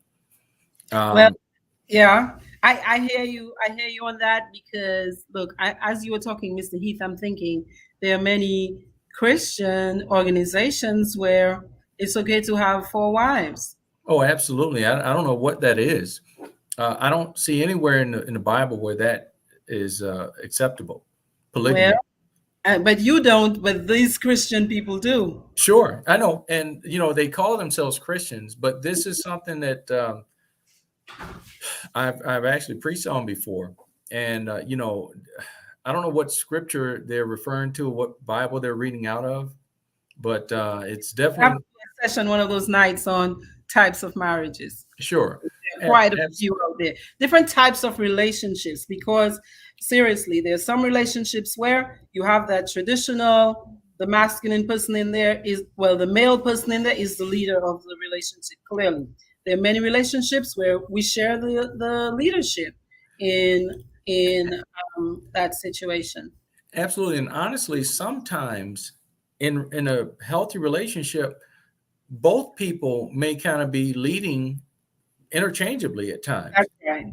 It depends on the situation. It doesn't take any skin off of the real man's back or shoulder or whatever if his wife leads in a particular instance.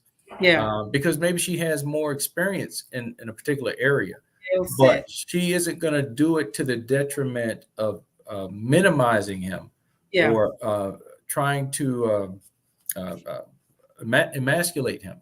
She's going to do it in a way that still maintains his respect. Sure, absolutely. Stays in a respectful posture. Absolutely. Okay, Barrington also says that work together stuff can only work if you have a clear leader. And whether it be the woman or the man, somebody has to lead every institution because every institution needs a leader to survive.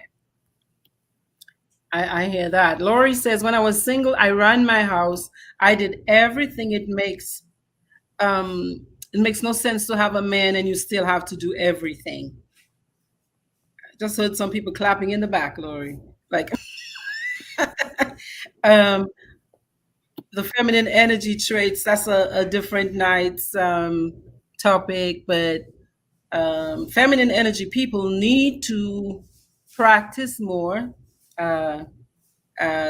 taking care of themselves and not doing things that don't feel good for them more often. Yeah, and stop trying to do everything. Ramona says effeminate is a put down, therefore it's actually putting women down and making femininity a negative. I can get with that, Ramona. The word it's an adjective. I pulled up the definition, Ramona, and it is listed as a derogatory. That's subjective now. That is subjective. I think we have to remember that too. It's an adjective of a man having or showing characteristics regarded as typical of a woman or unmanly. He lists, for example, and his handshake is effeminate. And so, again, this is a different session. Michelle says she is on for the ride. She's enjoying it. She says the contract is essential. I cannot, like, this to me is the most important thing in a relationship. What have we decided upon together? What are we building? What are we creating? What I want to know, if you are able to give me these things that make me feel good. For example, I need to know if you're going to call me on a regular basis, if you're going to be connected or trying to connect with me on a regular basis. I think that's important for a feminine person in a relationship to know. I need to know if you think this is exclusive and that you're not going to be also. I want to know if you're not still in your elimination process. Come to me after you're done eliminating your options, because I don't want to be part of your harem or your options. That's okay that you think I need to be, but I don't think so.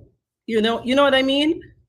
So upfront, we have to, women need to do a better job. Since you get to say yes or no, except if it's sexual assault, you get to say yes or no, you can enter my body or not. So why are you saying yes, enter my body, but you're still confused about what the person is offering or saying they've come to you to do? If that is fine with you, that's okay. But I see too many women broken up, torn up, suffering because they didn't know that up front. And you cannot complain after the fact that, oh, they're not calling me now. Yeah, we went ahead, we did it, and no, they're not calling me. No, they're brushing me off. Well, you've got to negotiate that up front, I think. Right. There are some things, a couple of things I was going to say. I agree with what you say, Dr. Wallace. This contract thing, though, it's kind of a double-edged sword to it, or I understand what you're getting at. It's tough to mention everything that you're expecting from someone in a relationship at the beginning, because you may not even know everything that you really are going to need in the future from this person. Mm-hmm. So it's good to establish, first of all, an understanding of relationship. What does this person? How do you define a relationship? What are you looking for in a relationship? Are you ready to have a relationship? And there's a concept that Gary Chapman brought up in our marriage counseling seminar we went to this past weekend. And he was saying, a lot of times women are, he said he'll classify them as a babbling brook. And he'll classify some men as the Dead Sea. The Dead Sea doesn't really move. It's just stagnant, doesn't express himself, doesn't really talk about his emotions, doesn't really comment on too much, just listens. He's the Dead Sea, doesn't move. But the babbling brook, yep, all the time, just talking. So the woman, the babbling brook meets the Dead Sea, and they just seem to hit it off so well. Initially. I'm sorry? Initially. I said it. That's right, initially. And then later on in the relationship, the babbling brook begins to realize the Dead Sea doesn't even talk to me. Yeah. He doesn't say anything. But yet you can look at you can watch the Dead Sea, and he's talking with his guy friends about football. Mm-hmm. Oh, he's talking about football. He's talking about boxing. But then when it comes to just talking to the babbling brook, he isn't saying much. And it might be because she isn't talking his language. But you need to understand who it is you're getting with. Are you getting with a Dead Sea, or are you getting with someone who also can babble sometimes and express their feelings to you?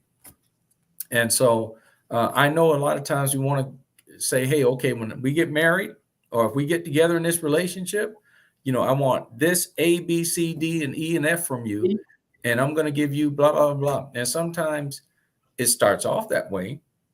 But then we get to a part where, like, for example, I thought you said you like children. Mm-hmm. Well, I never said that. I said I think the idea is nice. So somehow there was a miscommunication prior to this relationship, and so that happens though. And but if we can get the core things, I think, established. Exactly. Right. I think they're big things, right? Especially because you know yourself. You know what feels good for you. You know what's important to you. You have a responsibility to look for a fit, look for a mate that's close enough to that fit. And if it's not exactly where it is, at least we have learned, or we will commit to talking about it, using our words to ask for what we need, and to be with people who are willing to also make adjustments to make us feel better. Yeah, that's big. Making adjustments, compromising. Because we're not stagnant, we're not stable, we're not just going to be who you marry today is not who you ought to be with in 10 years. Some movement should have happened in 10 years. And so, on an ongoing basis, we ought to be able to be talking to each other, but maintaining a certain amount of love and respect and kindness, and really understanding that human beings are changing. But I love this person anyway. You are my person. I'm with you for the long haul, including your changing, including that extra 10, 15 pounds you will have on your body after you give birth to children, including the fact that you will not be able to do things I used to enjoy at 35 without having to take a blue pill. These kinds of things. So it's about acceptance and being realistic too, I think. Being realistic. But I really think that the mouth of ours plus compassion, plus, hey, you're my person. Mhm. And so we have this thing that I'm always going to come back to. This relationship is important enough to me that I will consider, I will try, I will make an effort. Absolutely. And it continues. It doesn't stop. Because This is the relationship. When I met my wife, she was one woman, and over the last 16 years, she's become a whole nother woman. She didn't have not very much college education. Now she's got a master's degree, and she's very smart, a go-getter. Sometimes more of a go-getter than I am, and she's a different person. But we still have to work things out through communication. And we disagree sometimes, but it doesn't mean, hey, I'm out of here, right. Yeah, we still stick around and we work it out. And it's just the way it is in life, in a relationship. Yeah. So I think that comes back to the idea of, hey, we need to take all of these things into account when we're calculating, is this the person I'm going to say yes to, with an understanding that we're doing this thing for the long haul? Because if we don't, it's bad business. If you ask me, it's like you're buying a company without having done your due diligence. You don't buy a house without having an inspection, like let's talk Absolutely. about the big things. Is the AC working? Right. The toilet clogging up, Right. And I want to say to the women, do not get into this thing where he's like, we'll get married in 3 years, but he wants to sleep. He wants you to cook for him. He wants you to pretend to be wifey, but he isn't really putting a ring on it. Why Because not? that 3 years will turn into 5 years. He's already getting all the benefits of a husband. He doesn't need to commit, not at that point. So, you can take that risk if you want. You can do whatever you want to do. But my suggestion, I wouldn't do that if I were you. I think Mr. Heath has some definite positions on this. Mike, what do you think? I think Mr. Heath has some definite positions. I'm like, perfect. Nobody's perfect. Life has its plus. Nobody's perfect, right? So we're never always going to be jiving. Plus, life has its peaks and valleys that bring really stressful events to us. And when those things happen, we resort to many of us, we go back to the stress response we learned, except if we've learned better ways to cope with our stress. So we have to plan for these things. We have to plan for these things. Laurie says, marriage is work, no matter what your religion is. It's going to take work, no matter what. Look, if I didn't know that before, I know it now. It's got to take work and intention and effort and wanting too. Maria says some women do know what men want up front. They are prepared to love with the hope that things will change with time. When the men follow their scripts, these women become disappointed.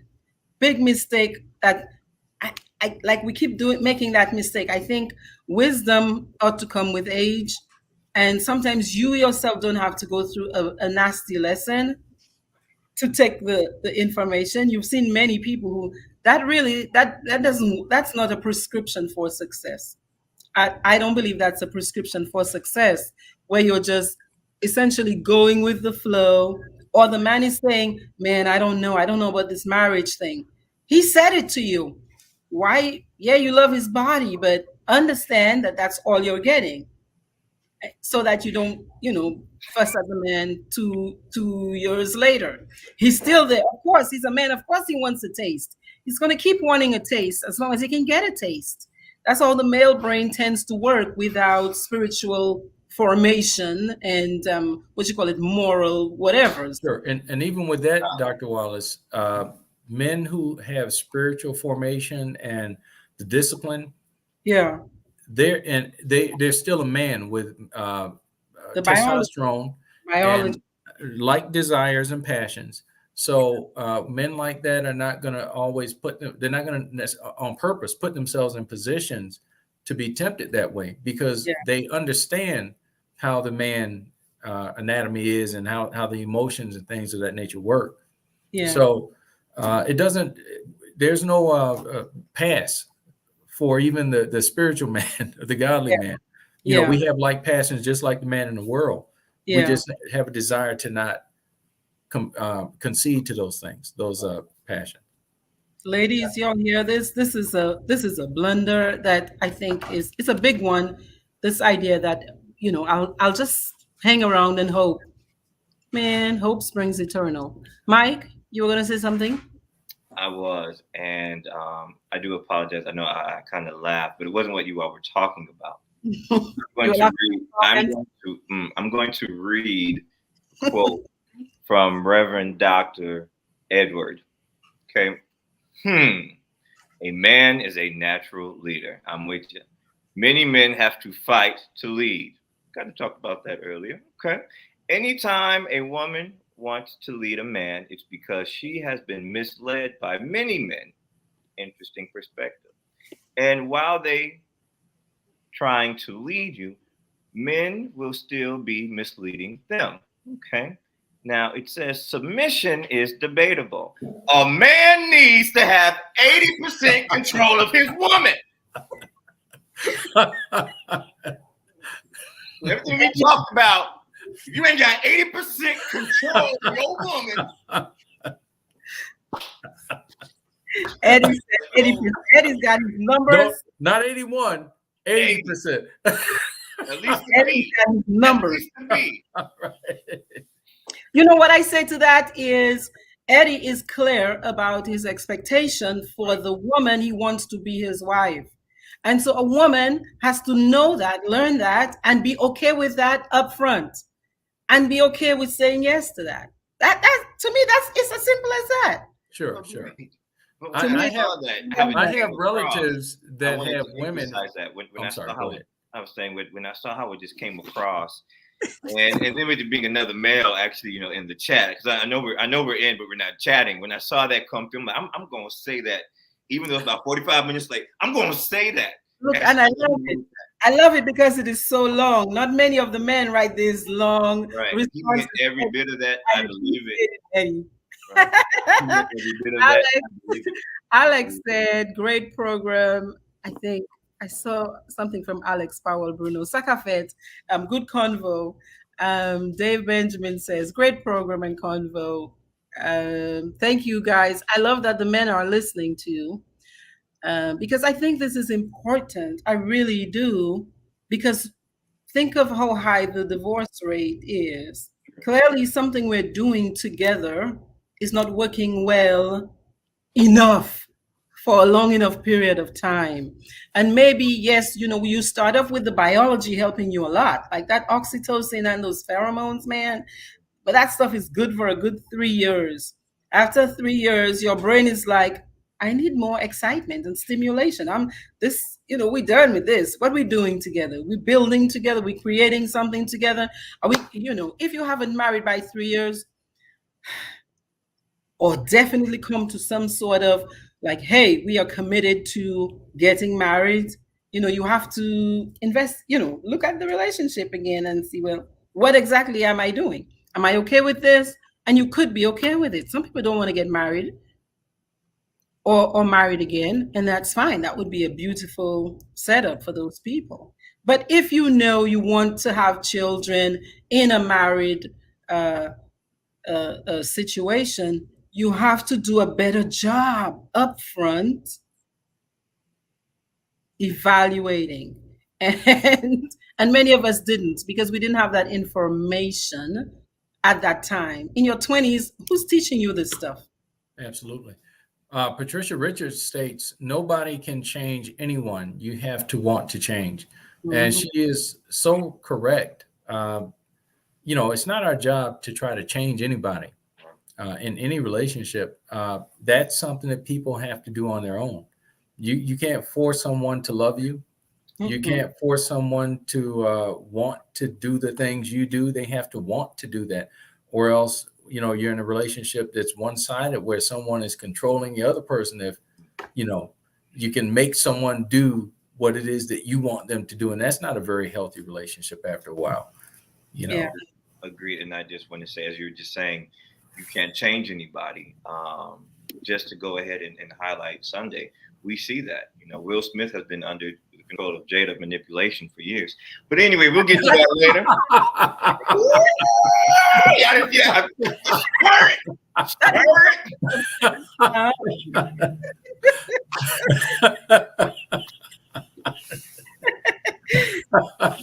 That actually. Let's talk about the Will Smith and Chris Rock story. I want to hear your thoughts, man, and I want to hear y'all's thoughts in the chat. Clearly, it's like almost like it's split almost down the middle. Of some people who's for the slap, who's against the slap. Of course, nobody's condoning violence. We have words, we have tongues, we have mouths. But let's look a little deeper. We were talking about men and a natural instinct to protect and um, take care of their women, their children, their animals, their elderly, their community, the world, the earth. Uh, what do you all think? What was that Well, about? Well, I just wanted to say real quick, and I'm gonna let you go first on this one. I just want to be funny. I'm going to sit back on this. That slap is what happens when you do not take at least 80% control of your woman. That's what's gonna happen. Okay? You walk around the highest point of your career. Just I'm gonna be quiet. Go ahead, Mr. No, that's fine. That's funny. Will was at 75%. He hadn't quite gotten another 5%. So, Right. but because he was laughing initially. I mean, he was laughing. It was a good joke. It really was. And he looked, and Jada was not laughing. She was kind of like offended by it. But what I think, we are just viewers on television. We don't know the celebrity venues that these guys meet on and chit chat. We don't know any conversations that may have happened prior to this Oscar that was taking place. And so I don't know if Chris Rock was aware that his joke was going to hit home that way, or if it was just spontaneous. So there are a lot of factors that I'm not really sure about concerning the slap. Now, just at face value, I really wish that he had not slapped him because it was an assault. I mean, he slapped the crap out of him. That was a good slap. I think he slapped him so good. If you look where he placed his hand after he slapped him, it was like he hurt his hand slapping him, and he put it down and walked away. But I think he hurt because he hit him pretty hard, and it really shook Chris Rock up. As you can see, he was kind of stunned, trying to find the words to say, and trying to accept this whole situation that had just happened. But I didn't think it was a very nice look for Will to do that. It was embarrassing, I think. He could have whispered in his ear, man, she's got X, Y, and Z. I think you need to apologize to her. He could have done that instead of slapping. But that's just my take. But I really think, because I saw Venus and Serena there, the tennis players, and Will just finished playing. I think it was King Arthur, the movie, which is representation of their father, how he was very, very protective over his daughters and his family. I mean, he was this guy was a force to be reckoned with. And it just seemed to me that Will was still in character when he got up and he did what he did, because this was just out of character. This guy he's been in at these awards, and he's a esteemed actor. We know him. He knows not to act this way. And he just got up and he was someone else. Chris Rock was doing what Chris does. He's an entertainer. He makes jokes on the spur of the moment. So, Mike? Take my glasses off. So what had happened in my head, right? At first, I didn't want to make any comments. I was just looking at all the different posts. I wanted to be, a good therapist and get all the research. I wasn't falling for he just wrote a book. He's talking about his childhood, all that one-sided childhood stuff about Will. And I'm like, okay, but what about the childhood? Let's be a true therapist. All these fake therapists who appeared on Sunday and Monday. I'm like, okay, well, what about the person who got hit? What about his childhood? What about the person who was actually going to therapy as a child because of his anger issues, and he was so afraid of his anger, he allowed people to bully them because one day he took a brick, put it in a book bag, and beat somebody near to death, that being Chris Rock. So now if you have somebody with that childhood experience who's been talking about it, his book came out long before Will's, who just wanted money. I'm going to leave that, drop that there. His book's been out long about it. He's been talking about his anger issues forever. This is nothing new for him. So when people are saying, well, what about Jada Pinkett Smith thing? I didn't even know about that. Most celebrities have been saying they didn't even know that Jada had the disorder that she has. She's a beautiful woman, and she was able to pull off the haircut, and it just looked like a style. Now, I'm not knocking that. That's just facts for people who did not know. And before we knew about alopecia, it was assumed or determined if a woman cut her hair, it was something linked to cancer, not this. Again, just thinking about all these things, putting it all into perspective. So then I was on Instagram, and it showed the totality of two different views. There was a time when Jada did start laughing. She laughed when Chris got smacked. Mm-hmm. She laughed when Chris got smacked. The joke wasn't even about Jada. It was about G.I. Jane, who saved America. That part. You're telling her, again, in my head, I'm just like, okay, so you're not even necessarily picking a character that's a loser or that bad. You picked a character who's the equivalent to G.I. Joe that saved America. Okay, I can see what you did. Before you did it, I love you, Jada, but blah, blah, blah. Okay, as somebody that talks shit from time to time, I know, okay, a good roast is about to come, but you preparing me. All right, let's go. I'm even making a claim. The first hair joke was not about Jada. It happened at the very beginning when they talked about LeBron. Same place. The first couple to be talked about was not Jada and Will. There were other people by the other three female comedians who they went assassin all the way down. Everybody's laughing. People talk about, well, what about that last year when Jada wasn't there and all this other stuff? I mean, it was news. He's supposed to do that. When he didn't do it, Billy Crystal did it. When Billy Crystal wasn't doing it, other people did it. Jerry Seinfeld was doing it. That's what you do. You have the people there and you talk about movies. That's why he said G.I. Jane 2, can't wait. Movies. So when Will Smith laughed because he was laughing at that's what happened. He laughed because of the G.I. Jane. Look at the time frame. I saw the comment where he was already laughing. No. There was another time, at least 10 to 15 seconds of the love you, Jada. But I'm doing it on purpose. But G.I. Jane 2, can't wait to see it. The joke before Jada's joke was not that funny that he was just laughing at the two people going up for an Oscar together. He wasn't doing that. The joke was kind of corny and funny. He laughed, but when he looked over and saw the person he does not have 80% control of, look at him like, what? Option number one, I could walk all the way up here and smack this man in his face. Option number two, I could wait because people are like, we can't pick people from Philly or West Baltimore. I'm from Chicago. Do we still not say meet me in the street? Meet me in the parking lot? Whatever happened to that? Because thirdly, let's just call a spade a spade. You slapped him in the biggest audience in the world.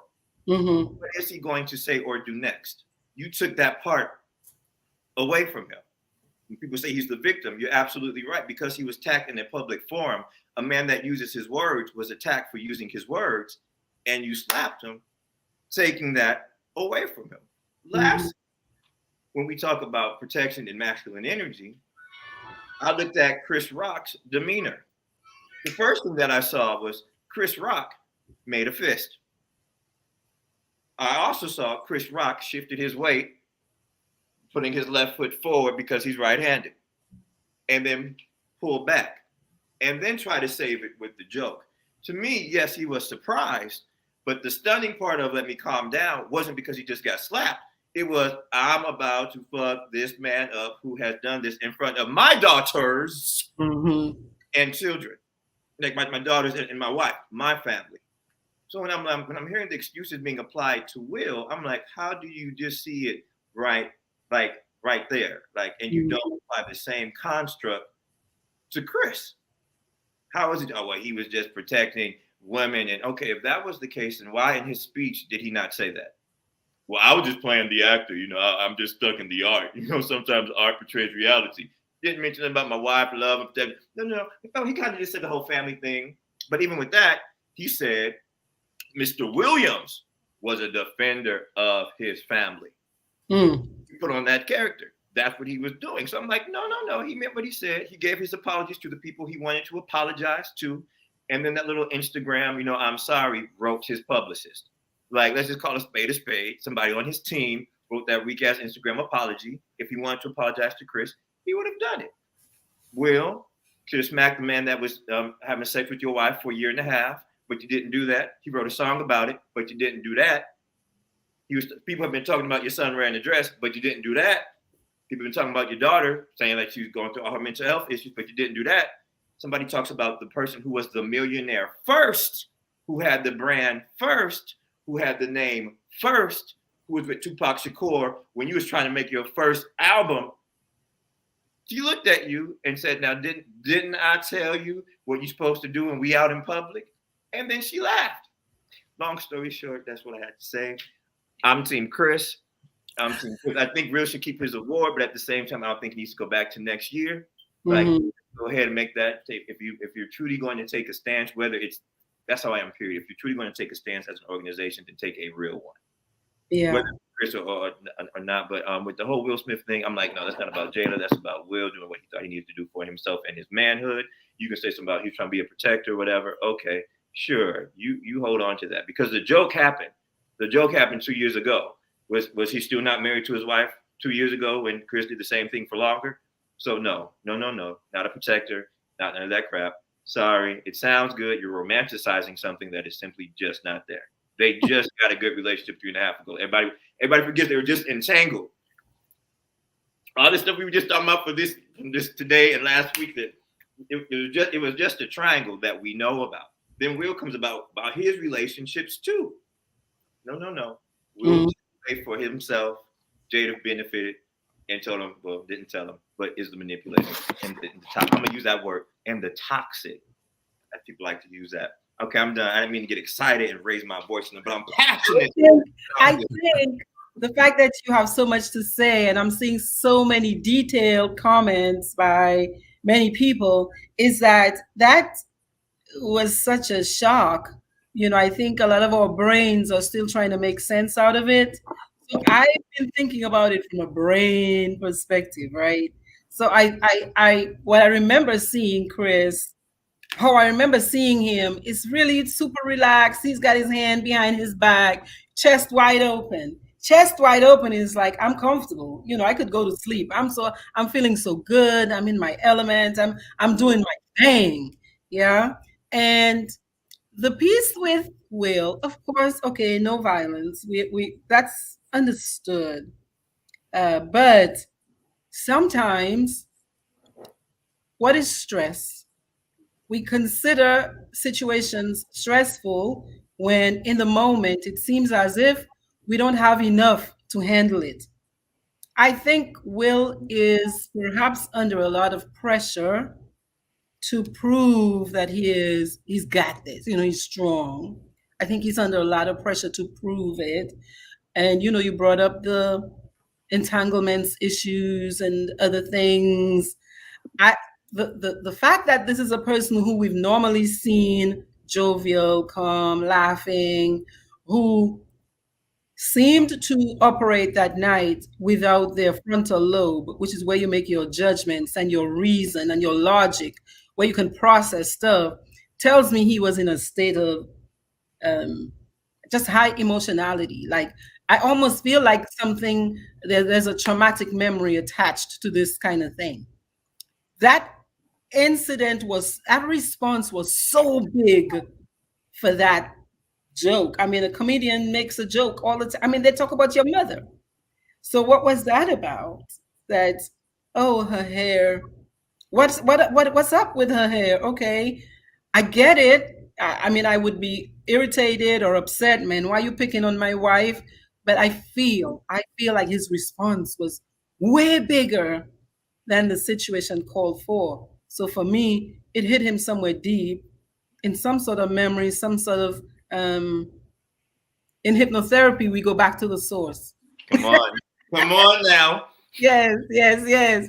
In hypnotherapy, we go back to the source. That slap was not about Jada.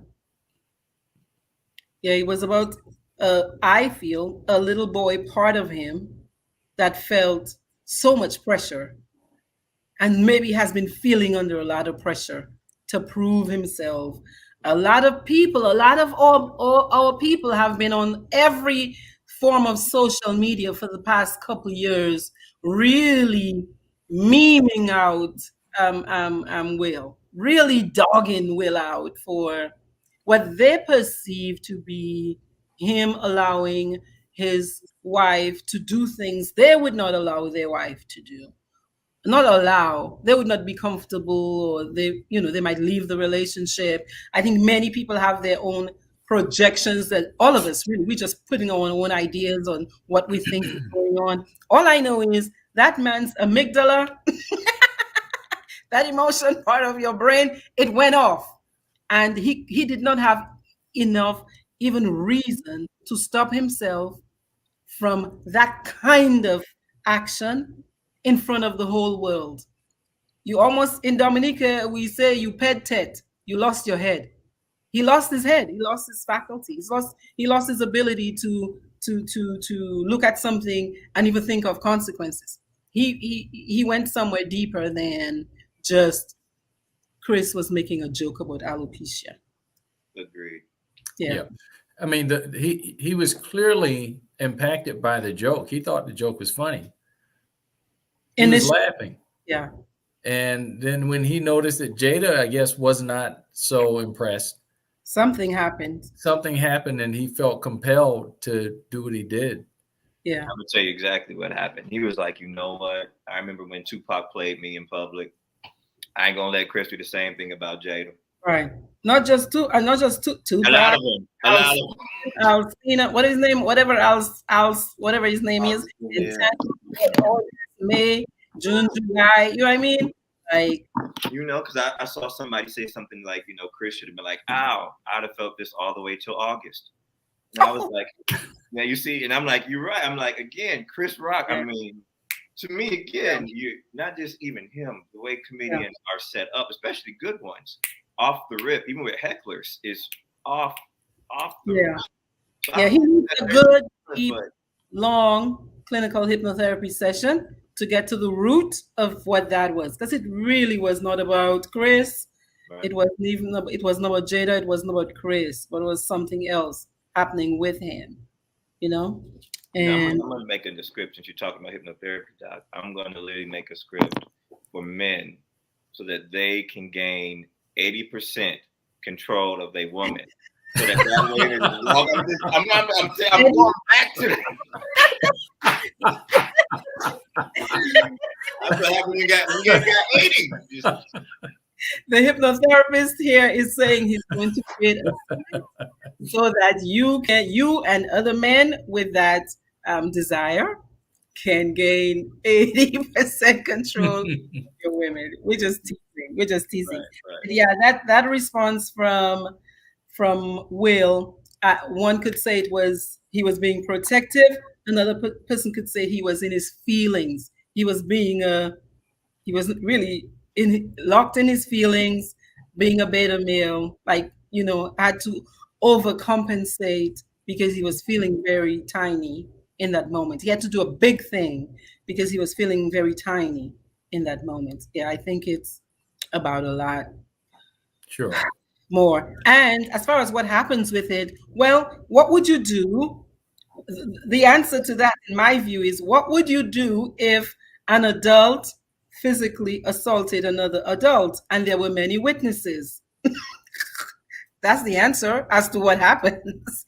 That's so I Chris got, can try to press charges I or got you. not, but the academy can decide to take sanctions against that kind of behavior. That's what the answer is. I got you. I have a better. I have a question, and it's a good question. It's a Tell good. me. I don't say better. It's a good question, and I'm going to ask it to the people watching because I want you to put this in the comments. Okay, put yourself as the role of the wife of both men. Oof. What do you say to your husband who has smacked a man on national television because he made a joke about a movie? And hear Mm, my real words, please, please hear my real words.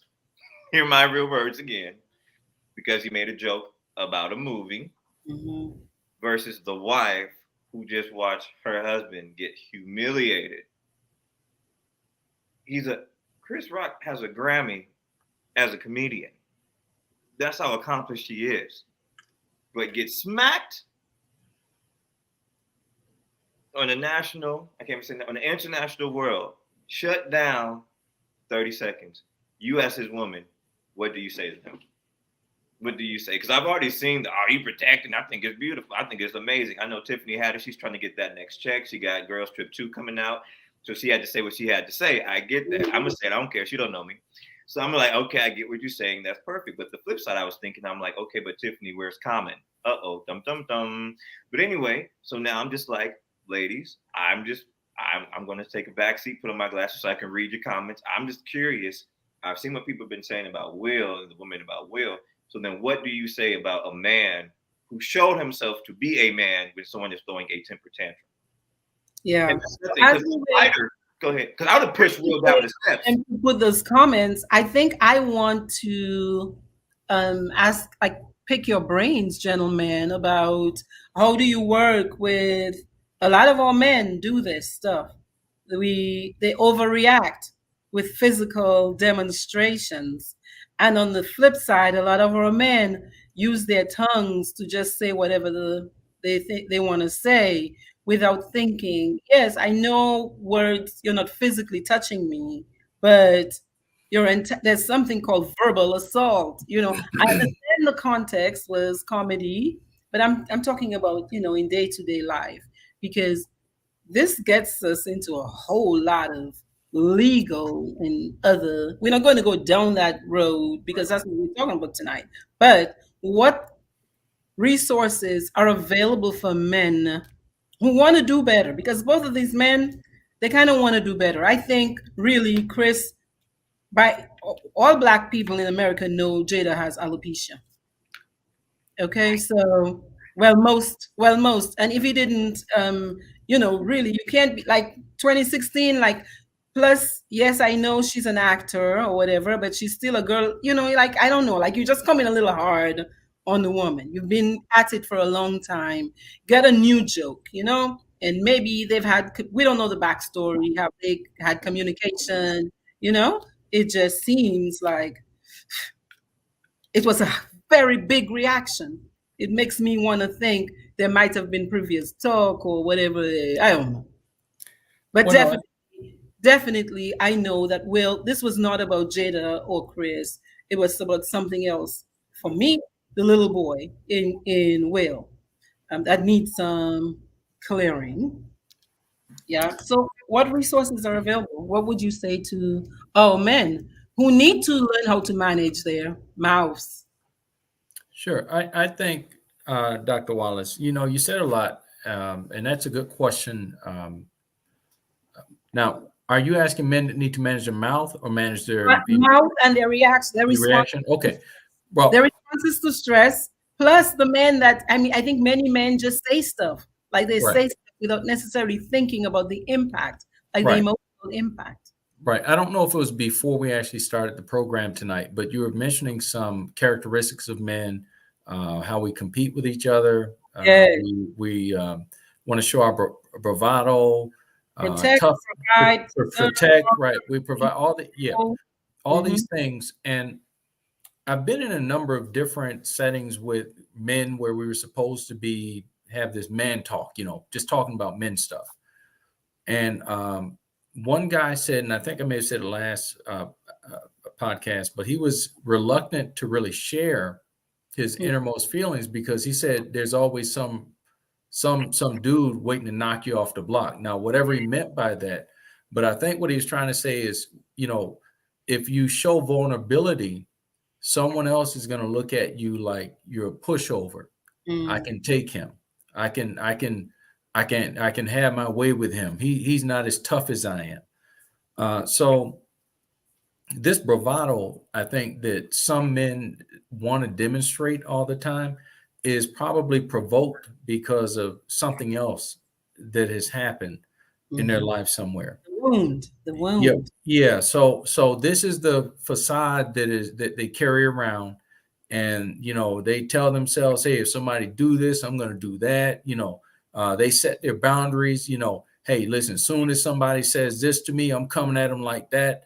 And right, Like right. So on the shoulder in the playground at school. exactly. Yeah. And so one of the things that a scripture that I had been looking at, you don't have to be a Christian to necessarily live by this. But for me, in the Bible, in James 1:19, it says, wherefore, my beloved brethren, let every man, and I know he's not just referring to males, but females as well. Let every man be swift to hear, quick to Mm, hear, slow to speak, and slow to wrath, because the wrath of man doesn't work the righteousness of God. So it doesn't really result in good things when you get really angry and you mm, act out quickly. So if you're a mature man, mature woman, and something harsh comes your way, think about it. Take a pause. And I would suggest that they take an anger management course. mhm, There's something called GAP that I learned in the anger management program course that I took and actually taught. But what we do is when you get angry, grab a pause before you grab somebody. mm, So, before we act, we need to kind of develop this pattern of thinking first. I think if Will had a thought about it, he could have took a different approach. Now, he didn't have to hit the man like that. That was pretty embarrassing. He mhm. could have said, hey, man, I think you need to apologize to her. Yeah, She has alopecia, yeah. or unless, there's some backdraft story that we don't know about. Mhm. So, but yeah, Yeah. so I would say take an anger management course somewhere. To learn how to use your words to describe what you're feeling. There's nothing wrong with the fire of the anger that he Sure. felt in his body at that time. Yeah. Yeah, again, he was just off of that movie and he was in that role of like, Right. Right. still, if we make it a habit of that pause before the action, because there's feeling, we think we feel we do. I think if I think I'm being disrespected, I'm angry, as a mug, and then I do a thing. But if I Absolutely. pause between those things, it's not like one thing. So the thought and the feeling and the action doesn't become like all at the same time. Break it up. You break it up because you slow your brain down. Right. Yeah. Because anger is actually, it's a good emotion. It's not a negative emotion. Anger prompts us to do some wonderful things. Yes. There's you might have had a dirty garage and you're tired of seeing that and you get angry and you go clean it up, Mm, or there's a relationship that's just been, what is this? And you get angry and you say, I'm going to confront that person today. We're going to get to the bottom of this. And so you get to the bottom of it. Anger can be a positive motivator. It's when it crosses the boundary of being productive and becomes counterproductive that, it's no good now. Hmm. because it's tearing things up. Yeah. Mike, any thoughts? Um, Before you share your thoughts, I want to remind the people who follow me that I am doing a 1 day trauma healing workshop, June the 4th. Go to my website, it's drtriffy.com, and sign up. There are 13 categories of trauma, y'all. We're talking about stuff related to domestic violence, physical, sexual abuse, child neglect, natural disasters, whatever it is. Go to the website and see how we can help you get to the source, get to the root of this thing that is having you pop off at the mouth and pop off with your fist and, or shut down or whatever it is, so you can create the life you want. It's okay to be happy in this lifetime, man. And the stuff like there you have Will. I think about Will, a man who's accomplished so much. But the person driving the car that night was a little boy. It was not the man, it was the boy driving his behavior. So I want to encourage you to go ahead now, go to drtriffy.com and sign up. So, Mike, what are your thoughts, and what are some of the options out there for men in addition to anger management? What do you know? Any resources in the community that you know about that men can take advantage of? I thought the bishop was going to say this, but men's ministry groups are actually pretty cool too. I agree. Um, Outside of that, there is a space that does need to be created. I think a little bit more um, for Black men to get together, even if it's not under the vein of therapy. Hmm. I believe, especially with now the movements that's happening, um, getting men to talk is definitely at the forefront, and I think that's a great thing. However, it's one thing to talk, but if there's talking with no intervention and change, then all that has happened is a great conversation, Yeah. or a venting, if you will, and that's like we just had a great group coping skill session without a real DBT type skills actually happening. So I definitely think there needs to be more across the board. It absolutely needs to be more, which is why in June I'll be creating my Black Boy Joy groups. You can go ahead Yes. Tell and us add that. more. You're thinking about, so Mike is a counselor and also a clinical hypnotherapist and life coach, and he is creating. You're doing a lot of stuff, and you're about to release some more Yes, wonderful yes, opportunities for people. So tell us more about the Black Boy Joy groups. absolutely. So what I discovered, because I just started doing DBT skill groups, no Tell matter them about DBT. Tell them what. got you. Dialectical behavior therapy. That is like the guided meditations, the grounding techniques, the coping skills, the guided imagery, Mhm. and whether it depends. I mean, not so much progressive muscle. It's in there, but it's not as centered as mindfulness, if you will. Those mindfulness techniques and things like that. But when I started putting the skills groups together, I noticed that the Black males were like, no, they didn't want to be a part. And these are just the teenagers. Like they just, and I mean, they're all in individual sessions that I'm letting them know that it's about to happen. They're like, no, I don't want to be a part. No, I'm going to be a part. But as soon Mhm. as I mentioned, well, you're not going to be the only Black boy there. Oh, what? Okay, I'm going to think about it. As Yeah. soon as I did that with all of them, and my office, we're in Alpharetta, so that's like a little bit north of the city, more than just a little bit. So I could. The assumption was they would be the only Black kid because even in their classes, often they are with Mhm. different locations. So I was like, you know what? I need to create a Black Boy Joy group to just let young Black men come together. I think we have great things for like mentorship. I'm an alpha. One of our projects is go to high school, go to college, but they're all driven towards something. I'm like, so where is a place where people can just come and talk? Yeah. Have somebody there to mediate a conversation or make sure we have a goal or something to that effect in the back of our mind, but not necessarily say it at the beginning of the session. Just let the topic unveil. Where could we just talk in a safe place and just talk? so that was kind of the vein of it, and I'm pushing it back to the start of the next school year because in July I'm going to be launching with more so artists. I broke up a little bit. I'm sorry. What would you say, Doc? Where can people find you to access that service? Absolutely. The Nest WC.com. www.thenestwc.com. The Nest Wellness Center. So the nestwc.com. Click on the contact or info and just make it clear what you're trying to look for. Yeah, I'm starting off with the Black Boy Joy and during the next school year, beginning of the next school year as an option. I'm doing that intentionally because I know the summer is coming and I'm just like, who wants to give up their summer? Even though I'm like, I don't want to give up my summer, just calling a spade, you know. And I'm also with the Stella Awards and Gospel Music Workshop coming to Atlanta this year. I decided to kind of just start with the entertainers, family, and children. So July, August, like it's in my head, it's a perfect. You start with the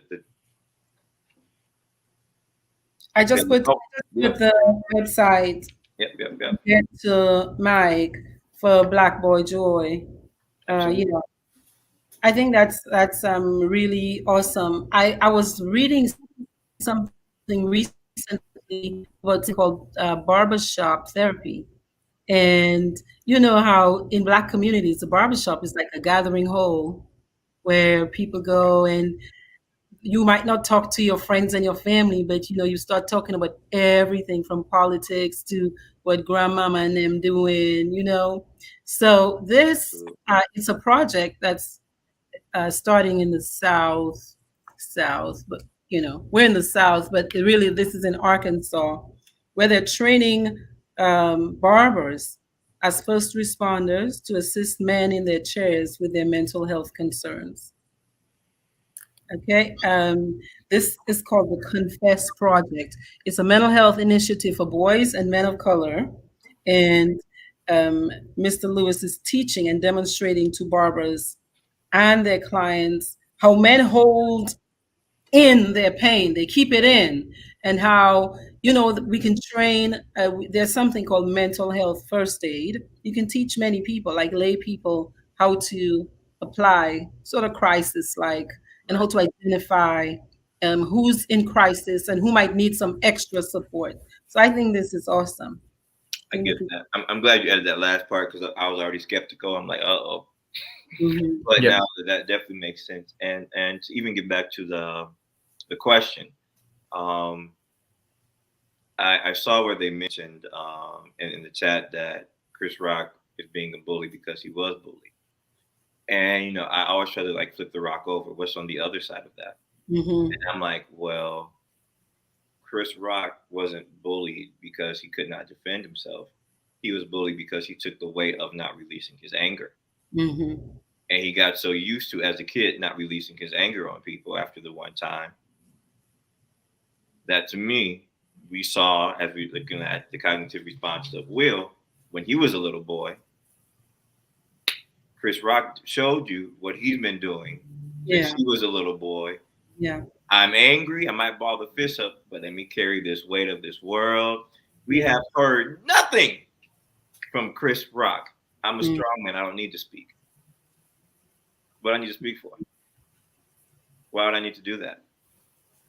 Case in point, I talked about masculinity not being aggression. There's two different things. When it comes to, if you're talking about anger issues and knowing how to fight or releasing that. For me, I was taught fighting was only for one thing and one thing only. One, to either get away or you're going to kill that person. That's just how I was taught. So with that being said, when people use the words like call me names or things of that nature, I would not fight because I'm like, okay, this is just words. Like, okay, cool.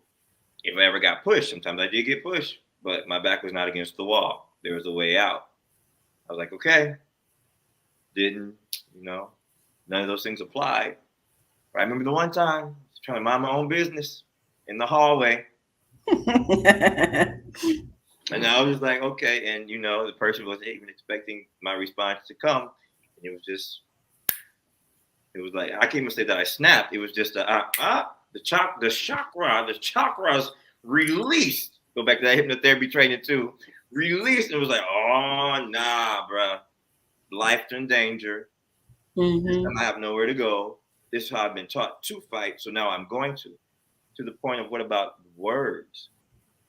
I've learned to use my words. I'm very meticulous, to the point where now I'm intentional with. I know I'm a cusser and I'm working on that, but it used to be worse.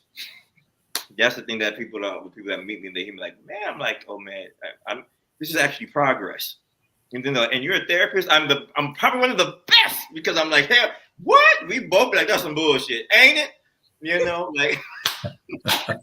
Well, using the words as a strength. I know we call it speech class, but that is like speeching, like speech, to give speeches and things like that, not necessarily how to use those words. In the Black community, if we're using a word, it's either we're joking or we're provoking. There has not been a middle ground, at least for Black men. Women, you all do that in your conversations and your communications and things of that nature. Us as Black men, we don't do that unless it's with our boys. And even when it's with our boys, it's still kind of guarded communication. So I definitely think there should definitely be more lanes for Black men to not just have that construct, but to practice it. To practice clearly communicating what you're thinking, what you want, what you don't like, what you're feeling, what you want instead. And it hurts me to even say this, but I'm because we do it when we want sex. Exactly. The skill. Ooh, that hurt. And you know how to do it. Right.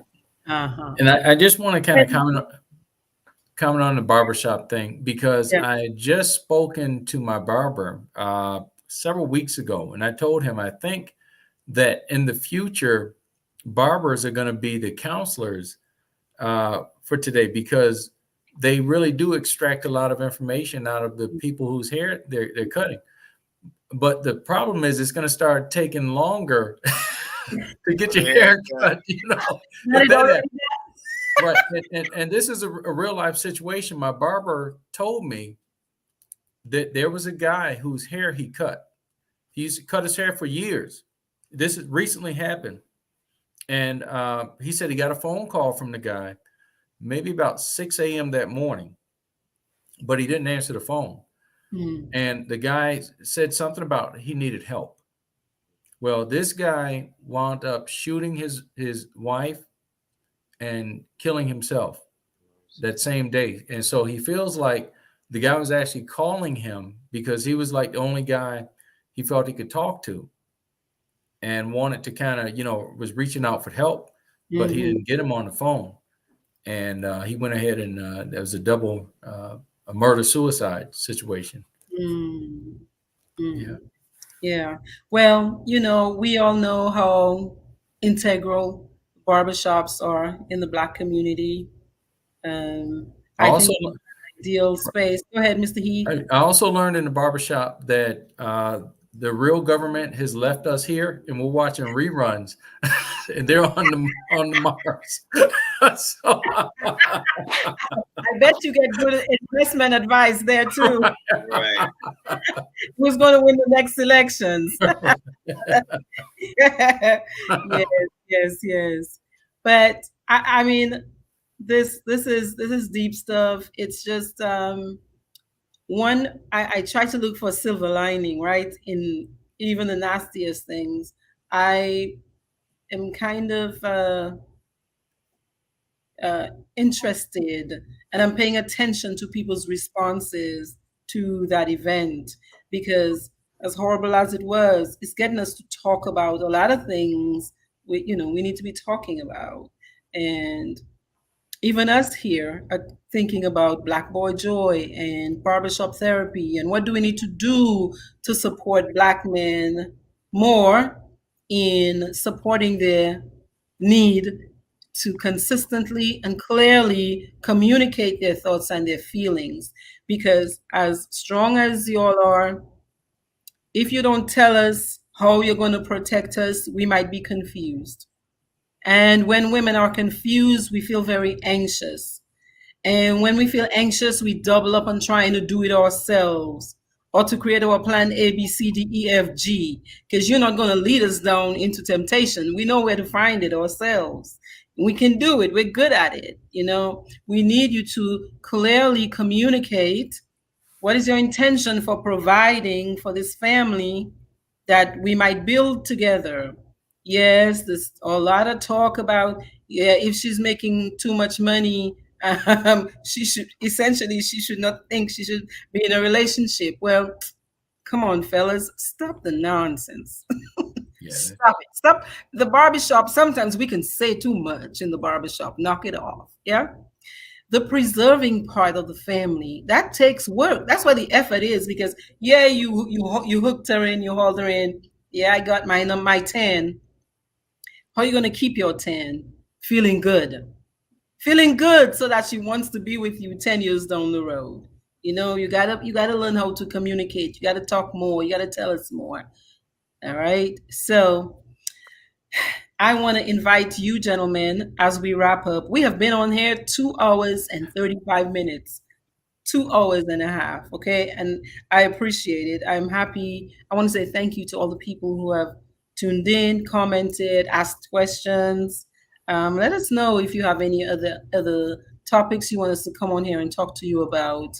Just put it in the chat, text me, send me an instant message or whatever it is they're calling it these days. DM me, slide into my DMs or into Mike's DMs or Mr. Heath's DMs. No, I was about to tell you, don't say slide. That has a whole innuendo. Don't you do that. I'm like, no, you ain't sliding into nothing. They don't slide. Send a message, make a request, give a suggestion. How about that? So yeah, we really appreciate you all, and I thank you all for continuously tuning in. Go to the YouTube channel and subscribe if you haven't yet. Share the live. That's how they do these things these days. So we appreciate you for showing up. Gentlemen, what are your final thoughts? What do you want to leave the people with tonight as we say good night? Well, I don't want women to think that there are no men out there that know how to lead. There's still men out there that can lead, but just remember, leadership is not domination. Leadership is something that should be done in a relationship with concern and care for the other person.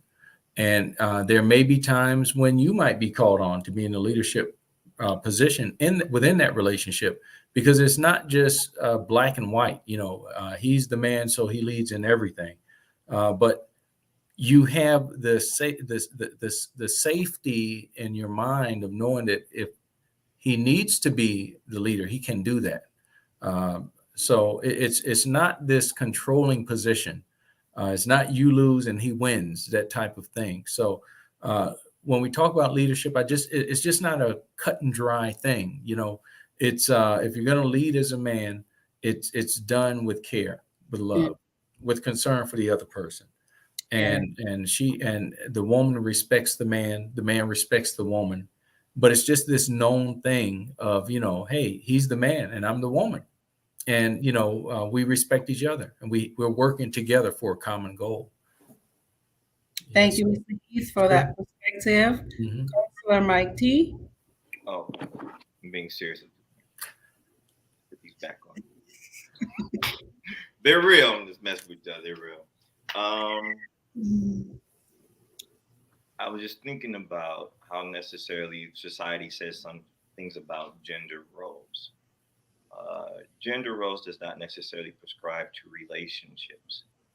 Again, I'm going to say to women, know what you want in a man, know what you want in a provider, and if he does not qualify for those things, assure yourself that he is not the one.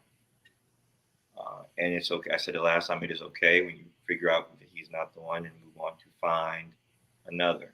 Don't let the verbiage of your friends and the verbiage of even an angry black man. We use a word when it's called bitch or a hoe and things of this nature. Somebody asked me, can a man be a hoe? I'm like, yeah.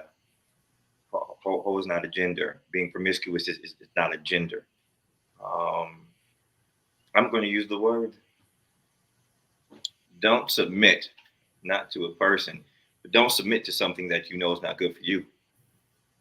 Whatever that thing is, whatever that lifestyle choice is, if you know there's something that does not go for your morals or go to your standards, don't submit to that. And I mean every bit of to that. Not talking about him, but to those things. And I want to end with reminding the saints that when Adam looked around the garden, he was lonely, and he asked God for a mate. Yes. Now God didn't say, now Adam, Mm-hmm. stay awake and talk to me about what you want. Oh yeah, He didn't say, Adam, stay awake and tell me what you want, Adam. He did not. What he said was, Adam, go to sleep, bro. Be quiet. I got you. When Adam woke up, he said, oh my, thank you, God, because now you have given me someone to control at least 80% of her life. Praise the Lord, saints of God. I'm going to leave you with 80. God wants 10, you take 80. Praise God. Thank you, Mr. Mike. We get it. We get your sense of humor. Thank you all so much. I want to continue, I believe, to encourage people to not give up on relationships. I think you can make a choice, but a clear choice with a rational mind versus a place of high emotionality that's birthed from traumatic wounds and negative experiences. Make a clear choice for yourself if you've decided to remain single, but if you've chosen to be in a relationship long term, I think there's so many positives to that. But I think we can do it better. No relationship is going to be easy, breezy 100% of the time. There are skills that we all must learn to do them better. And I think if we will invest the time, men and women, invest the time in learning how to do relationships better, life will feel better. Life will feel better. But I think it takes commitment and really understanding the bigger picture that there's a lot of value in relationships. There's a lot of positive value to that. So, men, we appreciate your divine masculine traits that you showed up on the planet to bless us with. I think I will also want to ask the men to learn more about what our divine feminine looks like so that you don't feel overwhelmed by that. We can be very overwhelming. We're powerful, and we know that. So learn that other piece really of your own self. Again, remembering that human beings are both masculine and feminine. So really, man, know thyself. Okay? So I'm Dr. Triffy. This is Transforming Trauma podcast. I want to encourage you to learn how to think better so you can feel better and do better. Peace. Peace. Yes. Thank you all.